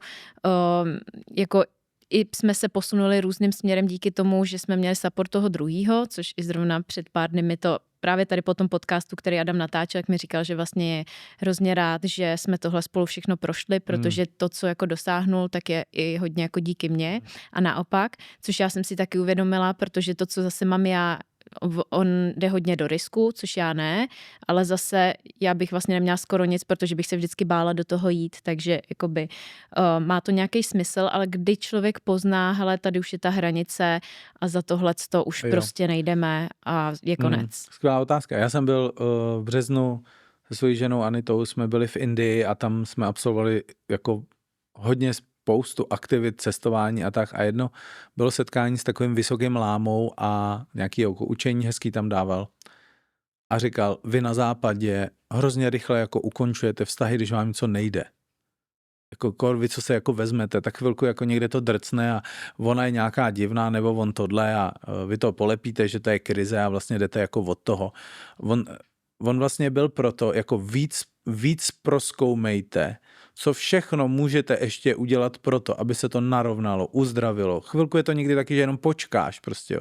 Ale jak říkám, jestli někdo leta, jako tady takhle roste a ten říká, ty máš furt nějaký problém, já jsem vlastně v pohodě, tak se jako stane, že to křupne. Takže to není o tom, že vy vlastně jako děláte ten jako puls, ten myslím, že jako zdravej. No a ty říkáš, jak to poznám? Já třeba jsem teď slyšel takovej pár, respektive jednoho z toho páru říct, já už jsem tak unavená a tak už já nemám chuť na tom už dělat. Opět jsem viděl, jak to a říká, já už nemůžu prostě. Jako jsem viděl, jestli on teď nepřijde vlastně s něčím, tak já už nemám, já už umřu jenom. Takže někdy to udělá takové, jakože, že se to stane. To je jako když jíš jídlo a fakt už víš, že už jsi předspaná, i když je to jako dobrý, a už vlastně já už nemůžu, už si toto tělo nebo něco vynutí prostě, jo. Takže tohle je takový jako deadline, který jako funguje, že už vlastně nemáš jako vůbec chuť, už je tam taková jako rezignace. Ještě se někdy já lidi jako podporuji, než to jako zabalili, jsou spolu jako 10 let. Říkám, a nechcete ještě prozkoumat trochu tohle? Já jsem takový nadějník. A dělám to proto, aby pak neměli ten dluh, že to jako zabalili a mohli zkusit ještě tohle, jako jo. Takže vlastně vyzkoušet tak nějak zdravě všechno, co je potřeba, když to nejde. My tady opravdu nejsme všichni koncipovaní na to, že tady máme být spolu 50 let. Některé duše tady mají jiný příběhy, jo. Prostě tady si to dali, odži to, moc děkuju, rituál, jdeme od toho, jako úplně OK. Ještě když se na to podíváme z trošku jiný perspektivy, tak třeba jedna moje známá, tak tu taky strašně zajímá jako seberozvoj a to já třeba, když chodím na procházky, jsem chodila na tom Lanzarote, jak jsem ti říkala, jsem se bavila s ChatGPT, tak mě to právě tak jako strašně baví. Mě baví se o to zajímat, baví mě, proč můj syn dělá tohle a jaký to má vliv, prostě to, že já něco udělám na něj, na manžela, dá. Ale zase na druhou stranu chápu, že to jako není záliba každýho. Takže potom, když jsem šla s Adamem a říkala jsem mu to, jak on mě jako poslouchal, ale vlastně bylo vidět, že on by nedělal to samý, jakože není to jeho vášeň. Jo, ale zase prostě řeší, kdy máme zaplatit pojistky, co tamhleto, jo, jakože to zase nechci řešit já, nějaký investice a tak dál. A to mi vlastně říká i ta známá, hele, já se jakoby zajímám hodně o ten seberozvoj i prostě o naše děti, jak je výchova tohle, to mýho manžela to vůbec nezajímá, ale on zase řeší tyhle ty jako praktické věci. Tak si říkám, jestli i tohleto třeba v tom vztahu, jako já nám dělám našeho domácího psychologa, ty nám děláš finančního poradce, staráš se o tohle, jestli jakoby to může i takhle fungovat. Jo, tak jak jsem říkal, to, jak fungují vůbec páry, jako to, jo, oni opravdu mají rozdělený ty věci, že jak jsi přesně řekla, umí to mít, že ona je taková, ale psycholožka, on je finanční poradce a takhle jedou. Jsou páry, který normálně vědí, jako, že mají někoho jiného jako na sex. Jako, jo, to je furt takový jako polyamory, já často říkám, oni hodně spíš poly než amory, jo, ale jakože vidím, já nevím, jak je to dlouho udržitelný, ale někdo říká, já jsem s ním úplně v pohodě, ať si to dělá, my se milujeme, ale to je takový, jako když si dáš prostě vlažnou sekanu, jak si dáš někde sex, já na to koukám, říkám, samozřejmě s něčím já souzním víc nebo jako míň, já to jako nesoudím, já respektuju, že ten lidský duch je jako nekonečně jako pestrej, tak jenom vidím. Pak jsou holky, které jsou doma uplotny. Jsou to takový ty jakoby prvorepublikový jakoby verze, že jsou fakt ty domácí jako bydlenky. Takhle, úplně prostě jsou to jenom holky v domácnosti, oni jedou ty bombové kariéry a jim to hrozně vyhovuje.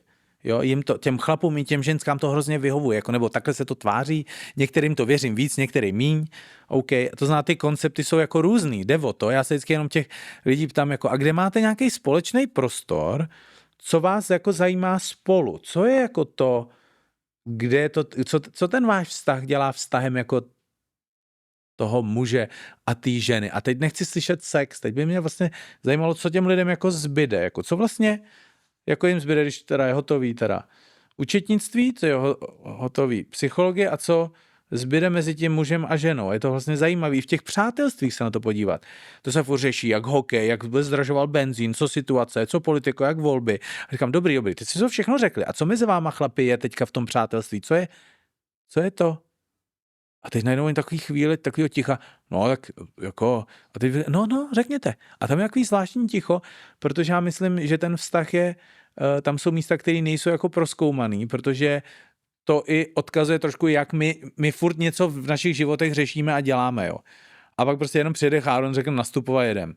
A říkám, co kromě řešení, dělání, nakupování těch dárků, péče o syna, o psa, ze školky do školky, natřít chalupu, prodat barák, koupit auto, co ještě v tom životě máme?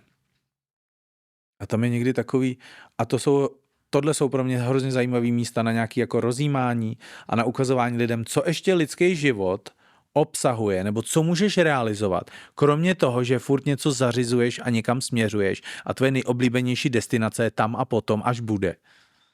To jsou vlastně zajímavé místa. A samozřejmě, když ten pár je ready, jo, že má trošku to, tak do těch míst jít na procházku je až takový scary, až úplně jako, co tam, tak my najednou zjistíme, že jsme jenom takový jako dobře sehraný parťáci s občasným sexem, jo. A teď oni, to je děsivý, co když já říkám, ne, dobrý, tohle vám všechno vyšlo, pojďte objevovat, teď možná až teď budete ready jít objevovat, co mezi váma vlastně jako může jako bejt. A nechtějte hned červený koberce a nějaký jako fanfáry, jako můžou to být jenom zajímavý místa. A poslední, co k tomu chci říct, hrozně zajímavý, co s člověkem udělá, když jeden z těch dvou pak přichází nějaká jako nemoc, nebo ta smrt se jako přiblíží, že je možnost. Já jsem to teď viděl, jak někdo je jako nemocnej v tom páru. A je to takový, jako že se třeba neví, jak to dopadne, jo. Ten chlap je, úplně se to promění, jako. On ji vnímá. Já si někdy říkám, jestli nejsou, to je jako fakt uvozovky, jo. Lidi jako nemocný proto, aby ten druhej zjistil a díval se a cítil, že fakt to není navždycky to, že jako jste spolu, to tak nebude, to má expiraci a kdybychom viděli do budoucnosti, jak si říkám, máte 13 let, máte 23? Pak nebude, pak to mizí, prostě to hodí Cháron do jiný stahový loďky. Jo. Takže ta konečnost někdy, když si člověk na to napojí, já jsem se právě díval svý ženě jako na svatbě fakt do očí a věděl jsem, že jednou se budu dívat naposled. Nevím, kdy to bude, ale že to a úplně jako láska i bolest dohromady, jako kdyby to bylo. Jako. A tohle ten okamžik uníst a cítit v sobě je velký učení a někdy si ho jdu připomenout, když to beru tak jako samozřejmě, jo, to je Anita, my tady spolu jsme. Mhm. Dočasně. To je hrozně hluboký a silný, když to takhle říkáš a já jsem nad tím samozřejmě začala přemýšlet během toho, co jsi to říkal, protože za těch 20 let se tam toho nabalí tolik, že když dáš pryč podnikání, když dáš pryč dítě, než bych ho dávala pryč, tak přesně jako co tam je, proč se mnou chceš, protože tě miluju. A co to je? Jo, takže možná téma na další párovku jako takhle. Já vím, že ty jsi říkal, že jsou třeba lidi, co se hádají doma, jedou na dovolenou, je to ještě horší. My, když jedeme na dovolenou s Adamem a dáme pryč práci a máme hlídání pro Beníka, tak my jsme happy. My jsme jako nejšťastnější pár na světě. A my jsme takhle byli v té Boloni na 2 dny jenom bez Beníka. Jsme tam procházeli a my úplně, to je fakt jako hrát tu hru na ten nejjednodušší level prostě. Takhle to může být fakt jako krásný a jednoduchý, když nemáš spolu prostě žádný závazky, žádný starosti, tak to je úplně easy. Jo. Ale nikam se neposouváš. Jo, já jsem zrovna včera v autě s kamarádem a říkám, jako kolik věcí děláme z takového, že co je všechno potřeba udělat a muset. My máme iluzi o tom, co se všechno musí. Ono skutečně se to nemusí a lidi to velmi rychle zjistějí, když z nějakého důvodu skončí v té nemocnici a najednou vidí, že všechno jede nějak jako i mimo ně. A najednou všechno, že to byla taková chiméra té mysli. Tohle je potřeba, tohle. Já to vidím jako na sobě, kolik mám jako agendy, co musím to. A říkám, takhle se žilo i před 100 lety. Já mám pocit, jak ty technologie a doba umožňuje skrz různý výdobytky toho mít hodně, tak se to tam prostě nastěhovalo, že vlastně člověk neubrání svůj prostor, že by toho měl náš architekt řekl posvátnou větu, já jsem na něj úplně koukal, vlastně mladý týpek, to je 38 a řekl, já toho nechci mít hodně, takže si beru tak akorát těch zakázek. Pak jsou druhý architekti, říkají, já beru všechno, já nevím, co budu, já potřebuji rezervy. ale oni se jako uštvou, jo, prostě a tenhle v klidu, surfuje si, pohodička, dobrý. Takže co všechno my považujeme za musím, ale je to jenom neuróza naší mysli. Když takhle cestuješ, jdeš třeba do Indie nebo do Jižní Ameriky, jaký to pro tebe je tam potom bejt s tím, co jsi mi teď říkal, že my tady máme. Prostě ta západní civilizace. Nemáš taky jako nutkání, jako tyjo, já bych tady zůstal. Někde bych zůstal na chvíli, já to teda miluju tady u nás, jo, a hlavně já si pak po těch cestách uvědomuji, jak my se tady máme skvěle, jo. Každý, kdo cestuje. No ale kdo uvidí jako Indii, tak prostě, nebo ty místa, tak já jsem přijel do Prahy a byl jsem tady v nějakou prostě úplně top hodinu, jakože špička, centrum, prostě 4., 5. hodina. Ta Praha byla úplně klidná. Všichni jezdili úhledně v pruzích, nikdo netroubil, lidi chodili v klidu. Ani jako pár lidí bylo a říkám, to je nějaká apokalypsa, něco se stalo, nebo jako co.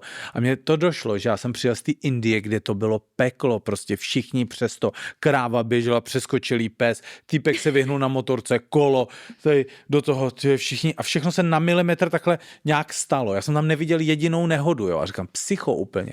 Jako v Indii všechno možné. Já jsem viděl z Fiata Pandy vystoupit asi 8 Indů, jo. Jako oni o objevování potenciálu fakt něco ví. Já jsem úplně, co? Ježíš. Takže od velkého utrpení a chudoby i až po bohatství, tam je fakt jako široký spektrum a je to vlastně velmi inspirativní proto, jako vidět, jak se ten život dá jako žít, jakože tam máš spoustu verzí vedle sebe. Ty barvy tužek v penálu jsou vedle sebe. To, že týpek prostě jen s hladovou miskou takhle má celý den volno. A on si vždycky jde pro nějaký žrádílko. A pak se sedne a zahůlí si, kouká se v klidu. A my, jo, ty vole, tohle tam. A já neříkám, že pojďte si sednout, prostě dát si sárong a mít hladový misky, ale říkám, nemůžu to mít o trošku míň, jako třeba ten můj architekt? Jo, to je skvělá myšlenka. Já právě jsem teď jela, jak jsem jela sem ze Šumavy, jak jsem poslouchala podcast vlastně kluků Brouka s tou doktorkou Čápovou a ta tam mluvila o nějakým prostě jako dlouhověkosti a tak a o tom, jak se žije u nás, jak se žije v Itálii. A já jsem si říkala, tady furt všichni řeší jako biohacking a to, jak žít strašně dlouho. Ale já bych jako v tomhle nechtěla žít dlouho. Tady v tom blázinci, tady v tom stresu, tady v tom napětí. Já bych chtěla žít dlouho prostě v té Itálii, tam jak ten vysmátej prostě chlápek s tím vínem a s tím cigárem, ale já bych nechtěla žít dlouho v tomhle. Protože jako jsi ve stresu z toho, abys žil dlouho. Snažíš se to mít co nejdelší, ale jako kde je nějaká kvalita. No, to je přesně. Já jsem viděl už před dlouhou dobou, protože teď mám ten svůj digitální půst 3 měsíce, ale viděl jsem fotku takového toho milionáře, který se snaží o to longevity, prostě tu dlouhověkost úplně brutálně, vlastně tomu nějak zasvětil život, jsem pochopil a vedle něho byla fotka nějakého Itala a takhle měl napsáno krémem 96 a měl to víno, jak říkáš, a takhle měl to cígo, jo, a jaký život byste si jako vybrali, jestli stávání ve 4 ráno, kyslíkový masky, červený světlo, 300 kilo proteinu, všechno, prostě a ten úplně jako žiju naplno a tak já říkám, no tohle si nevybral, já bych chtěl tohle. Mně přijde jako, že longevity, že 96, cígo a to, já nejsem teda jako chudák, ale přišel mi ten symbol zajímavý, takže souhlas, no. Já vždycky, když takhle někde cestuju, teď zrovna jsme byli na tom Lanzarote, já jsem tam tak šťastná a já si vždycky říkám, jak si tohle vzít sebou, jo, protože jste prostě tam 25 stupňů, jasno, každý den sluníčko, když zrovna není kalima, ty tady přistaneš, jo, 2 stupně, šedo, týden nevidíš slunce, pár dní jsem prostě jako happy, všichni si opálená to, jo, dobrý, a pak už ty vole, a začne to jako na mě taky dopadat. Návrat zpátky, já to mám s Krétou stejný. Jak si tohleto, jako já si vždycky říkám, jak to udělat, ale vlastně mi to nikdy nejde jako dlouhodobě si to nějak sem přenést. Máš na to nějaký recept? Já ho nemám, promiň. Já se vracím zpátky, protože mi docházejí baterky. A teď to teda jako, takže teď plánujeme, že v Portugalsku si sosnem sluníčka oceánu tam. Ale no normálně, já mám pocit, že to je jako, že chceme asi jako nemožný. Samozřejmě pár osvícených jsou všude šťastný a tě dáš na pol nebo do Afriky, ale já mám pocit, že to je součást naší lidskosti si říct, že prostě tyhle ty sluneční baterky tady v Šedivákově prostě za 14 dní dojdou, nazdar. Takhle. Protože já jsem viděl nějaký reel, který ty si natáčel, jak prostě na podzim, jak si udržet jako dobrou náladu, jo, že jo. Jsi říkala, tak mě by zajímalo, jestli ten Pavel fakt celou tu zimu je prostě jako v pohodě, protože já to prostě nedávám.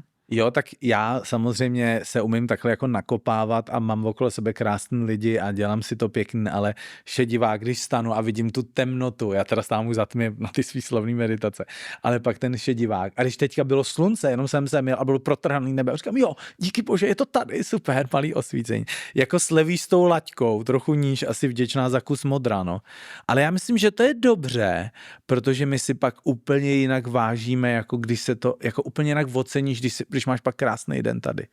Jako takhle se vlastně rodí to štěstí z té kontrastní reality, no. Ale někdy si vzpomenu na Finsko, jak oni tam mají půl roku tmu a já říkám, tyhle, tak jsou ještě na tom lidi hůř. Ještě jsem si vzpomněl na jednu věc, že vlastně je taky fair, že jsme teda oba takový jako super sluneční uchyláci, nadšený z těchto destinací a ostrovů, že taky je fair vlastně vnímat, že jsme se teda narodili tady a že tady, jak jsou ty 4 roční období, že opravdu tady na konci roku se to zavírá a máš jí trošku jako usebrání, trošku jako do sebe se stoupit možná do nějakých temnějších částí, než přijde ten slunovrat a zase to oslavíme. Že někdy, když je víc jako tma a temno, tak se může člověk potkat se sebou jinak, než když je rozářený jako modro. Tak to mi jenom napadá, protože jsem teď odjížděl a Anita si připravuje nějaký jako ženský kruhy se svojí kamarádkou Péťou a říká, že tohleto nacházet vlastně, jak to říkal, nacházet v sobě to světlo, když je okolo tebe hodně tmy, že to je vlastně docela výzva. A teď jsem viděl ženský v nějaký kavárně, jsem jenom odcházel a přesně měli tam ty 2 malí děti a úplně, já už nemůžu, já jsem úplně nadorat. Holky, já vám úplně žehnám, ty vole, rozumím, vlastně nacházet to světlo, ale zároveň někdy pobejt i ve tmě, pobejt v tom výdechu. Jsou zajímavý jako polohy nás. Souhlasím, když máš ten prostor na to. Já jsem věděl, já jsem věděl, že to řekneš. Tak s tím dítětem, jako, a ono jedno, jestli je sluníčko nebo tma, ale aspoň z toho sluníčka tady něco dostáváš, ale to ti jenom hele, pro mě jsou matky, vy jste pro mě úplně jako olympijský sportovkyně, jo. To vůbec si celý osobní rozvoj si můžu strčit do zadku, protože já to jako vidím to na svých kamarádkách, říkám, ty jste hustý, tohle je jako taky ranní meditace, nějaký tady přechodový, tohle to je ostrý prostě, to je jako nekončící malej smažák, který ti furt jako dává, ty vado, to je klobouk všem matkám prostě velká poklona, no. Moc díky. Myslíš, že když se někdo narodí na nějakém místě, že tam má i zůstat teda z toho, co si říkal? To je otázečka, no, tak jako já se chodím vždycky radit a není to vždycky jenom na poprví, ale je to někdy i seriál tady jako se svým srdcem a nechtěl bych vlastně nikdy minout to volání té duše, no, takže si duše zavolí a řekne, hele, musíš být tady, tak já půjdu, ale mě baví ten puls se sem vracet, odjíždět odsud a vracet se. Já jsem jako s tím spokojený. Zatím jsem nenašel, a jsem docela cestoval, jako destinaci bych řekl, tady chci žít. Já ty Čechy, já neznám hezčí léto, než vlastně to naše český červenec srpen. Jinak si umím představit měsíce, kdy tu nemusím být, ale červenec srpen, to jsou tak krásný jako měsíce. Ta česká krajina je tak božská. Já to taky miluju. Pro nás právě jako řešíme s Adamem, že bychom půl roku byli někde půl roku na té Šumavě. A to je pro mě taky úplně jako ideální. A to Lanzarote fakt nás úplně jako očarovalo. Až jsem z toho překvapená, protože sice jako na jednu stranu tady jako se synem náročný, ale já si říkám, tyjo, ale kdyby nás ten Ben fakt jako k tomu nedonutil, protože on v zimě, to je psycho.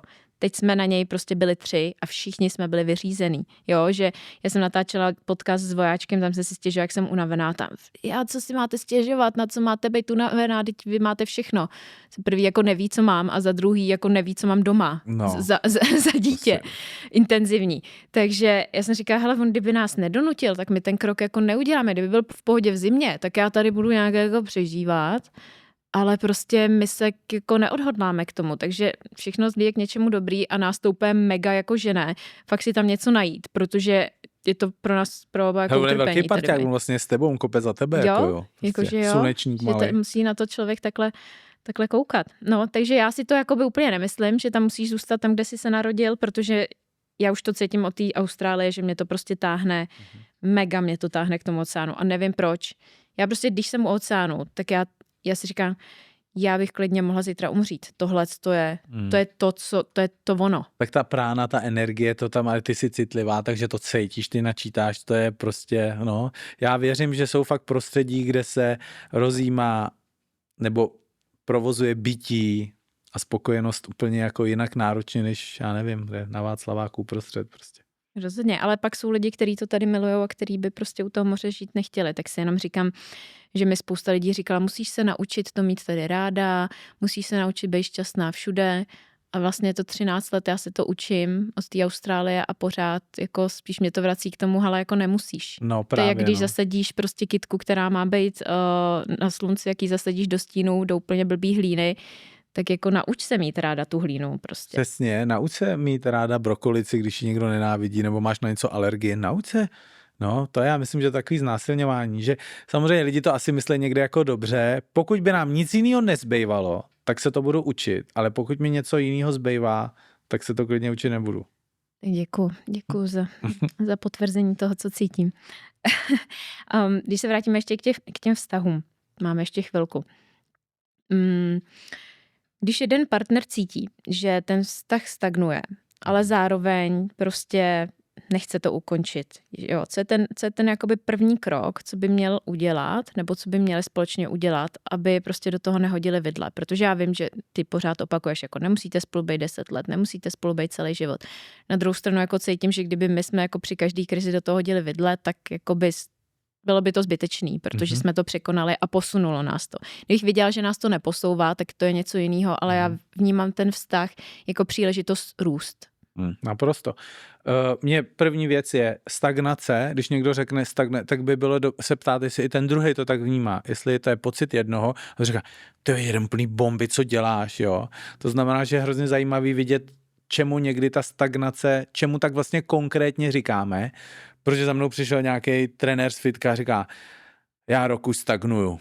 A já jsem se ho takhle pár otázek jsem ho trochu provětral a říká, a to není stagnace.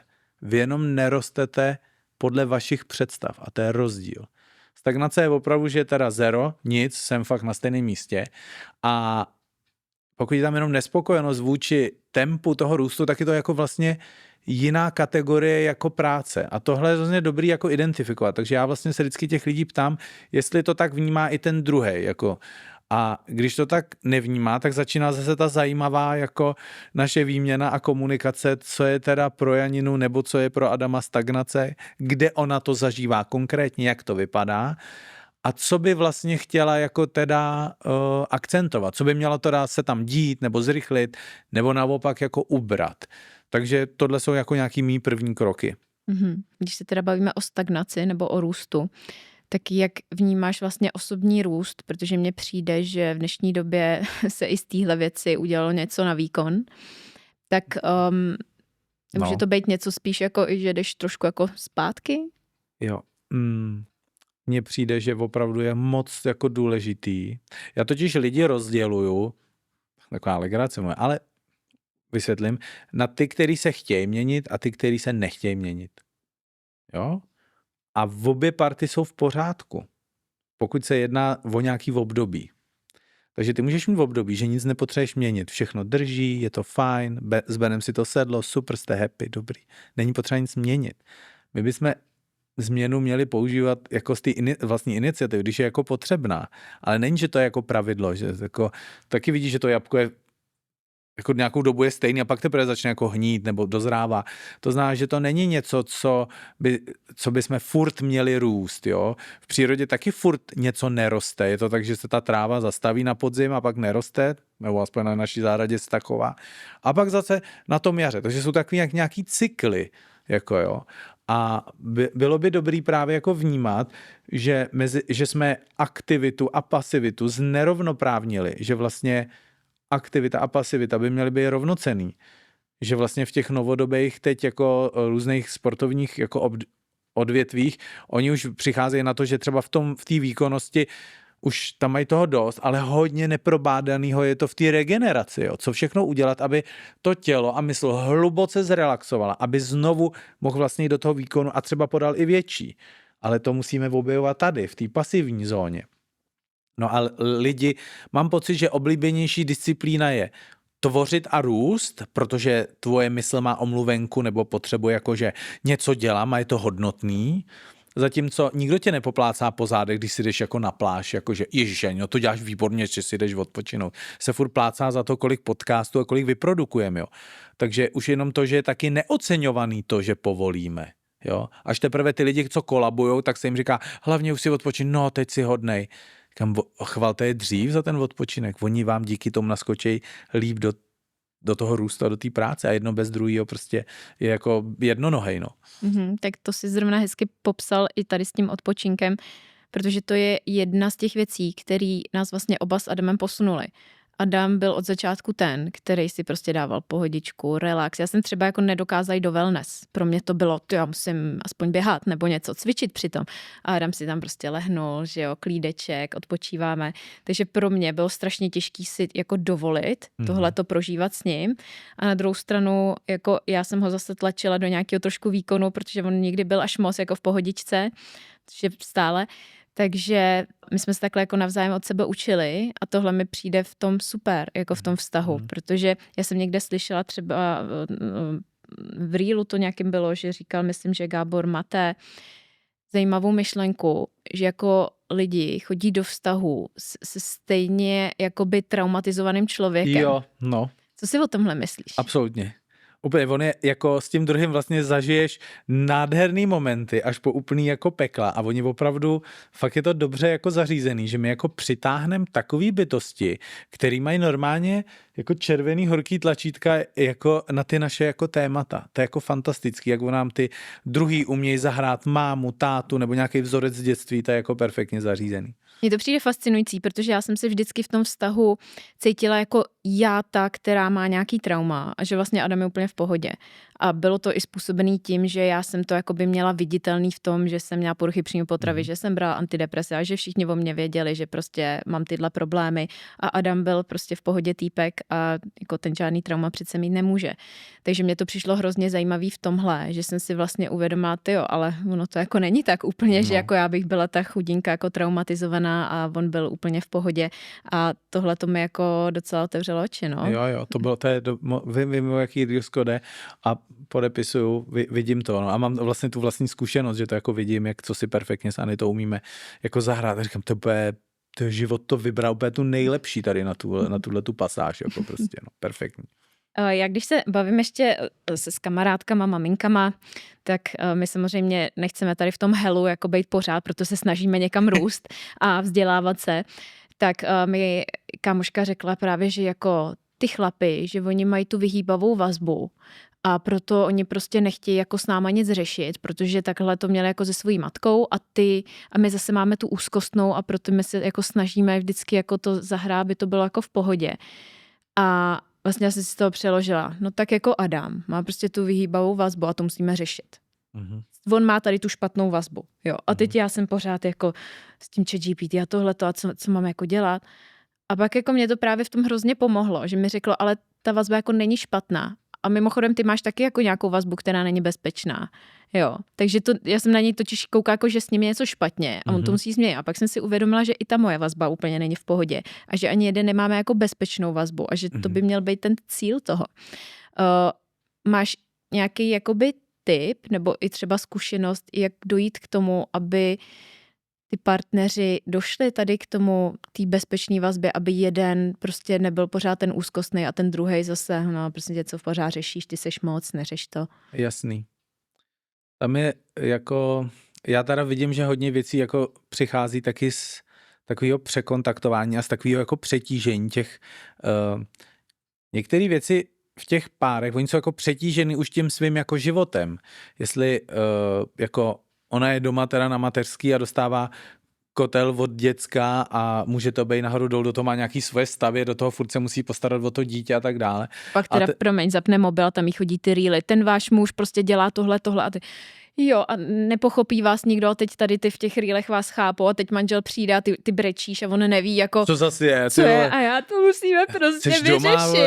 Doma, co je, teď jsem prostě byl jenom v kanceláři. Takže no. Jakože vlastně, on přijde teda z toho kanclu, tam toho měl hodně a ona se zeptá, tak co bylo jako v práci a on mi to říká chlap na zení, ti mě už nasere. Já chci půl hodiny úplnej klid, ne, že se mě zeptá. Já nechci o té posraný práci mluvit v 7 večer, já jsem jí nažranej za celý den. Jediný, co nechci, je se bavit o práci. A ona se měla, co bylo v práci. Já už si to nechci ani připomenout. Byl to hnus prostě. Bordel, protažený porady, neschopný spolupracovníci. A ty to tam říká. A ona zase se těší, že uslyší něco jiného, než s tím malým babyšem, s kterým je furt kašička, tohle budíček. Tak je zajímavý, jak se to jako umí jako minout a já právě těm lidem jako ukazuju, že vlastně my jedeme na dorast v některých těch svých úplně private svých bublinách práce, domov, jakoby, ty oddělen na chvilku. A že my už pak my do té interakce jdeme už rovnou třeba podrážděný nebo úplně vysypaný baterky, jakože už nemáš na to. Ten druhej tě sere a nudí, už tím jenom, že je. Víš, to dělám jako legrace, ale vlastně oni to se mnou sdílejí, říkají, já už na ní nemám to slyšet prostě. A teď ona mě chce rozvíjet ještě večer. Já jsem už rozvinutý, já vlastně kolabuju, já si chci zahrát na PlayStationu. A já otevřu dveře a ona, ty vole, pobav se a tady mi ho dá do ruky. A samozřejmě ty dobrý tátové jako odpruže a jdou do toho. A za půl hodiny zjistí, jakou mají bohyni doma, ale to jí neřeknou, že ty vole, já s tím nevydržím, to je horší, než být v tom kanclu. A tohle to tam všechno je zamotaný.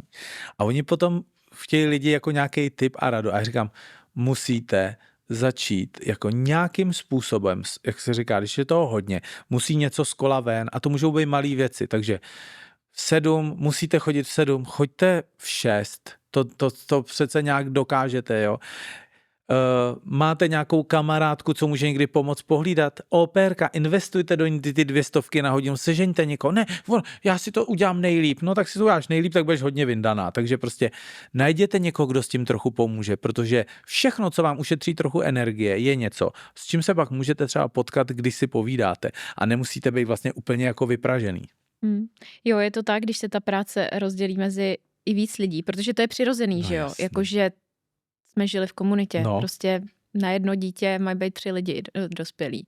Což my jsme si teď na té dovolený ověřili. Bylo to zajímavý, protože já jsem byla úplně v pohodě. Já jsem říkala, to je skvělý, když jsme 3 na to dítě, to je úplně boží. Máma vyřízená. Jasný. A dám taky jako ty a říkám, to je super tohle, když jste na něj sami, tak to je teprve jako hardcore a ještě v noci. Takže jako my žijeme v době, kdy prostě ženská dělá práci za 3, chlap taky často. A nemáme kolem sebe ten support, nemáme kolem sebe tu komunitu, takže si myslím, že když si to lidi můžou dovolit, tak jako proč toho nevyužít, no. No a pak oni samozřejmě ty příběhy jsou tak těžký, že když to pak sleduje nějaká mamka, samoživitelka, co má 2 děti, nemůže si to dovolit, tak řekne, no vám se to kecá, já vám to půjčila. A jasně, tak zároveň tyhle lidi se snažím jako podpořit, že všichni lidi v ten level, který žijou, tak vždycky existuje nějaký centimetrový prostor pro zlepšení, který oni můžou objevovat. Ale pokud jako jenom řeknou, já jsem v háji, prostě nic nejde, no tak tam se jako nic nedá jako objevit. No. Takže jenom, že tohle naše povídání má těm lidem, kteří jsou třeba v nějakých hraničnějších situacích, taky přijný, že ty řešení nejsou třeba vidět na první pohled, ale existujou, jo. V tom stavu vědomí je prvek, který my teď přehlížíme, kde by šlo pomalinku odlehčit. A už jenom ta vůle se tím směrem jako dívat, hledat, posílat záměr do vesmíru, už jako ta úleva někde se může manifestovat. A nebo nemusí to řešení být optimální, nemusí být 100%. Přesně, jako nikdy to nebude. Přesně, nebo samozřejmě může být, ale musíme slevit na našich nárocích. Pavle, co je teď v tvém životě taková další kapitola? Co teď tě naplňuje? No to, o čem se tady bavíme, a to je jako to mít to dítě, pozvat sem nějakou duši a stát se jako otcem, no, tak to je něco, co je nějaká naše jako vize nebo destinace, kterou bychom jako rádi otevřeli, no. A jak se na to připravujete? Zkus třeba jako tady inspirovat jako, ostatní, tak jak jo, se na to připravit. Hnízdo, rekonstruuje se teda ten dům, takže to je taková jako praktická, jako mít toto. A já vlastně jako redukuju některé svoje jako pracovní věci, protože u tohohle chci víc bejt a vlastně i v této fáze jako u toho jako hnízdění chci jako bejt, ne, že jsem jako vystřelený všude a pořád a chci v této fázi vlastně trošku jako zvolnit a něco jako zredukovat, protože vlastně někde je to třeba jako, že jsme jako naposled sami. Že vlastně jsou to takový poslední jako záchvěvy společného času, tak si říkám, jestli ho chci propracovat úplně jako nějak, i když mi to miluji a baví mě to, ale si to chci dát, anebo jako jestli ještě nezarandíme, nebo ještě se nikam nepodíváme než tohle, takže já mám pocit, že je potřeba nějak jako budovat nějaký vnitřní kredit, nějaký jako pohody, taky možná nějaký síly a nějakých takových právě vztahových zážitků, na který jednou budeme se takhle otáčet říct díky za tohle. Kdo vstává, ty nebo ty? Víš, tak takhle mám pocit, že se připravuju. Takže přece jenom z nějakých jakoby pracovních věcí, co se týče nějakých přednášek nebo workshopů, plánuješ něco příští rok nebo už vůbec? Jo, jasně. Jako já teďka je fakt furt ten velkým hitem ta odvaha, protože vidím, takže moje přednáška odvaha.